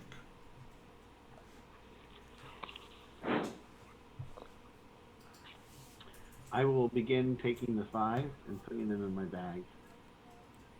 They're kind of big. I don't think you can fit them all in your bag. Oh, okay. I was thinking like they're smaller, but yeah. Yeah, they're like a big mason jar. Like, Well, Eslo, come help me carry split some them of up. Well, if I'm carrying those, then I'm not carrying my axe, but alright. these. Well, then we can just wait for them more cotton. No, it's alright. Ladies, win. I just need you to carry 1 or 2. That's fine. I said it's fine. These are people's souls, for God's sake, man. Well, be careful not to drop them then, Bezram. I'm not worried about dropping them. Are you sure? You look a little meek. Morkan, you can see in the dark, right? Yeah. No, you can. Okay. Well, I have dark vision. I can't see in absolute dark. Right. You have dark vision. Okay. So you guys are you staying up in the roost, or are you coming back down? Are we heading back down, Glenn, or are we staying up here? Bring him back down. Okay, well, yeah.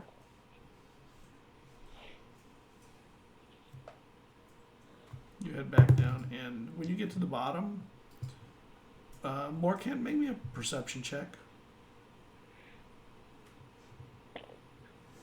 14. Oh, wait. 14 plus. Dirty 20. When you come down, you're at the back of the platform, the big platform, and where the big slab of stone is, there are cuts in the stone to the back of that piece.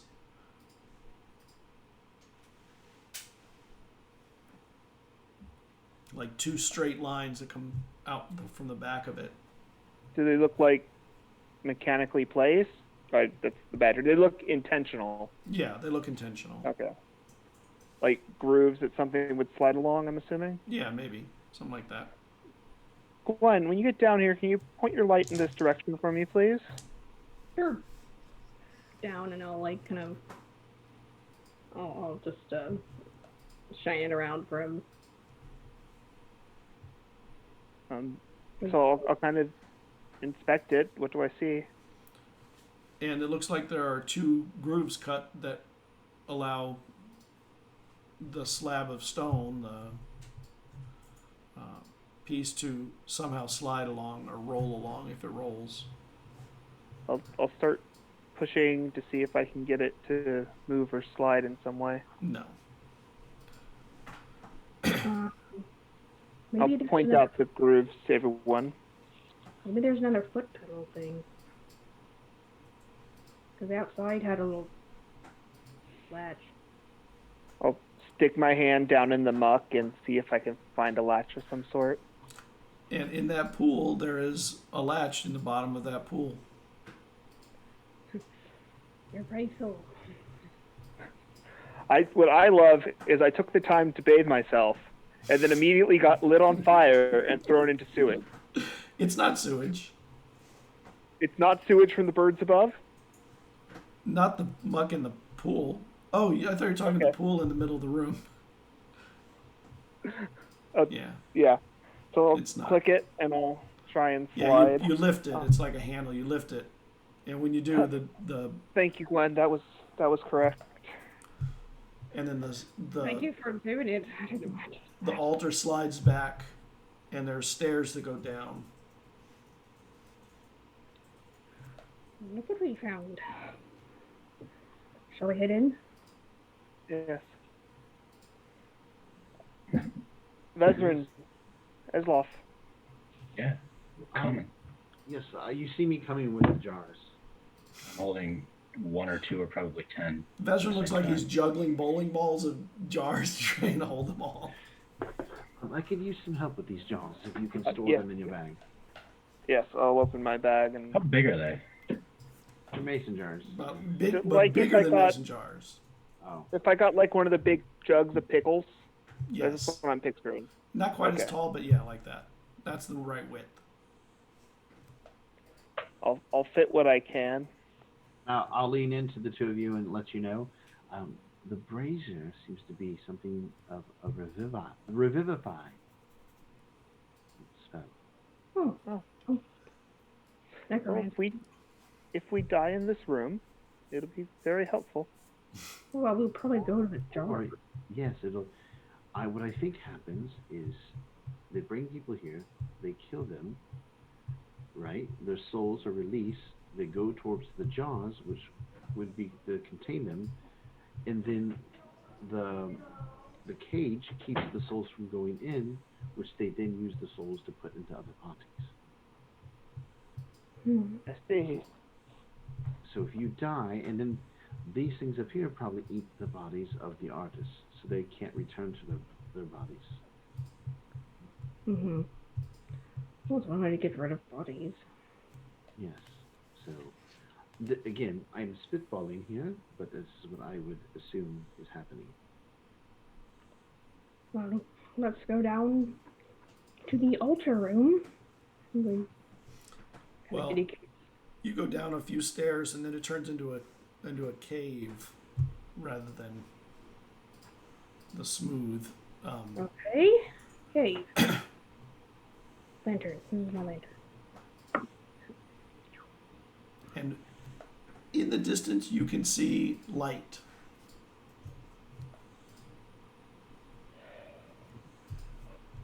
Well, let's keep going. And this is where we'll break. This is a good place to break. Hey. This is a good spot. We just As you head into the light. We're all dead. Once we're done here, if we don't find our target, we need to head back to the soul, because he could be making a move on the soul.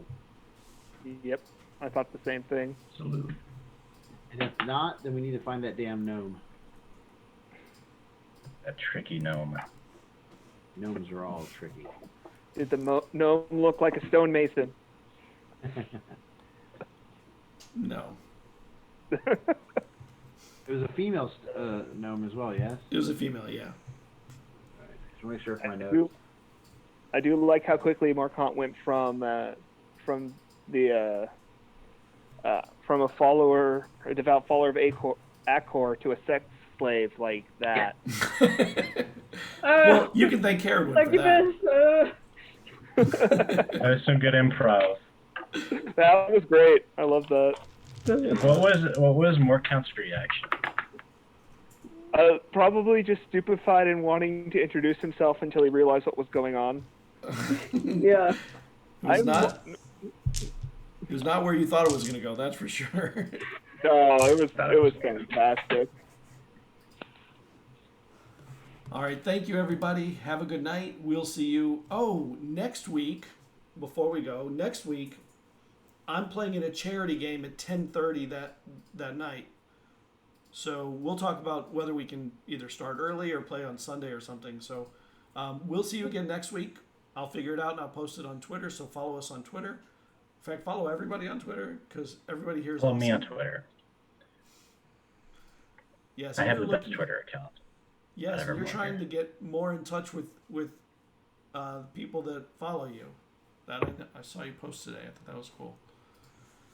Have a good night. That's my pinned post. It's been up there for a million years. Oh, but okay. Whatever. Welcome to 2021. Everything should be better soon. Yeah. Should be. It worse. Can it? That's how that works. Have a good night. Have a good night, guys. Yeah, guys. Where were we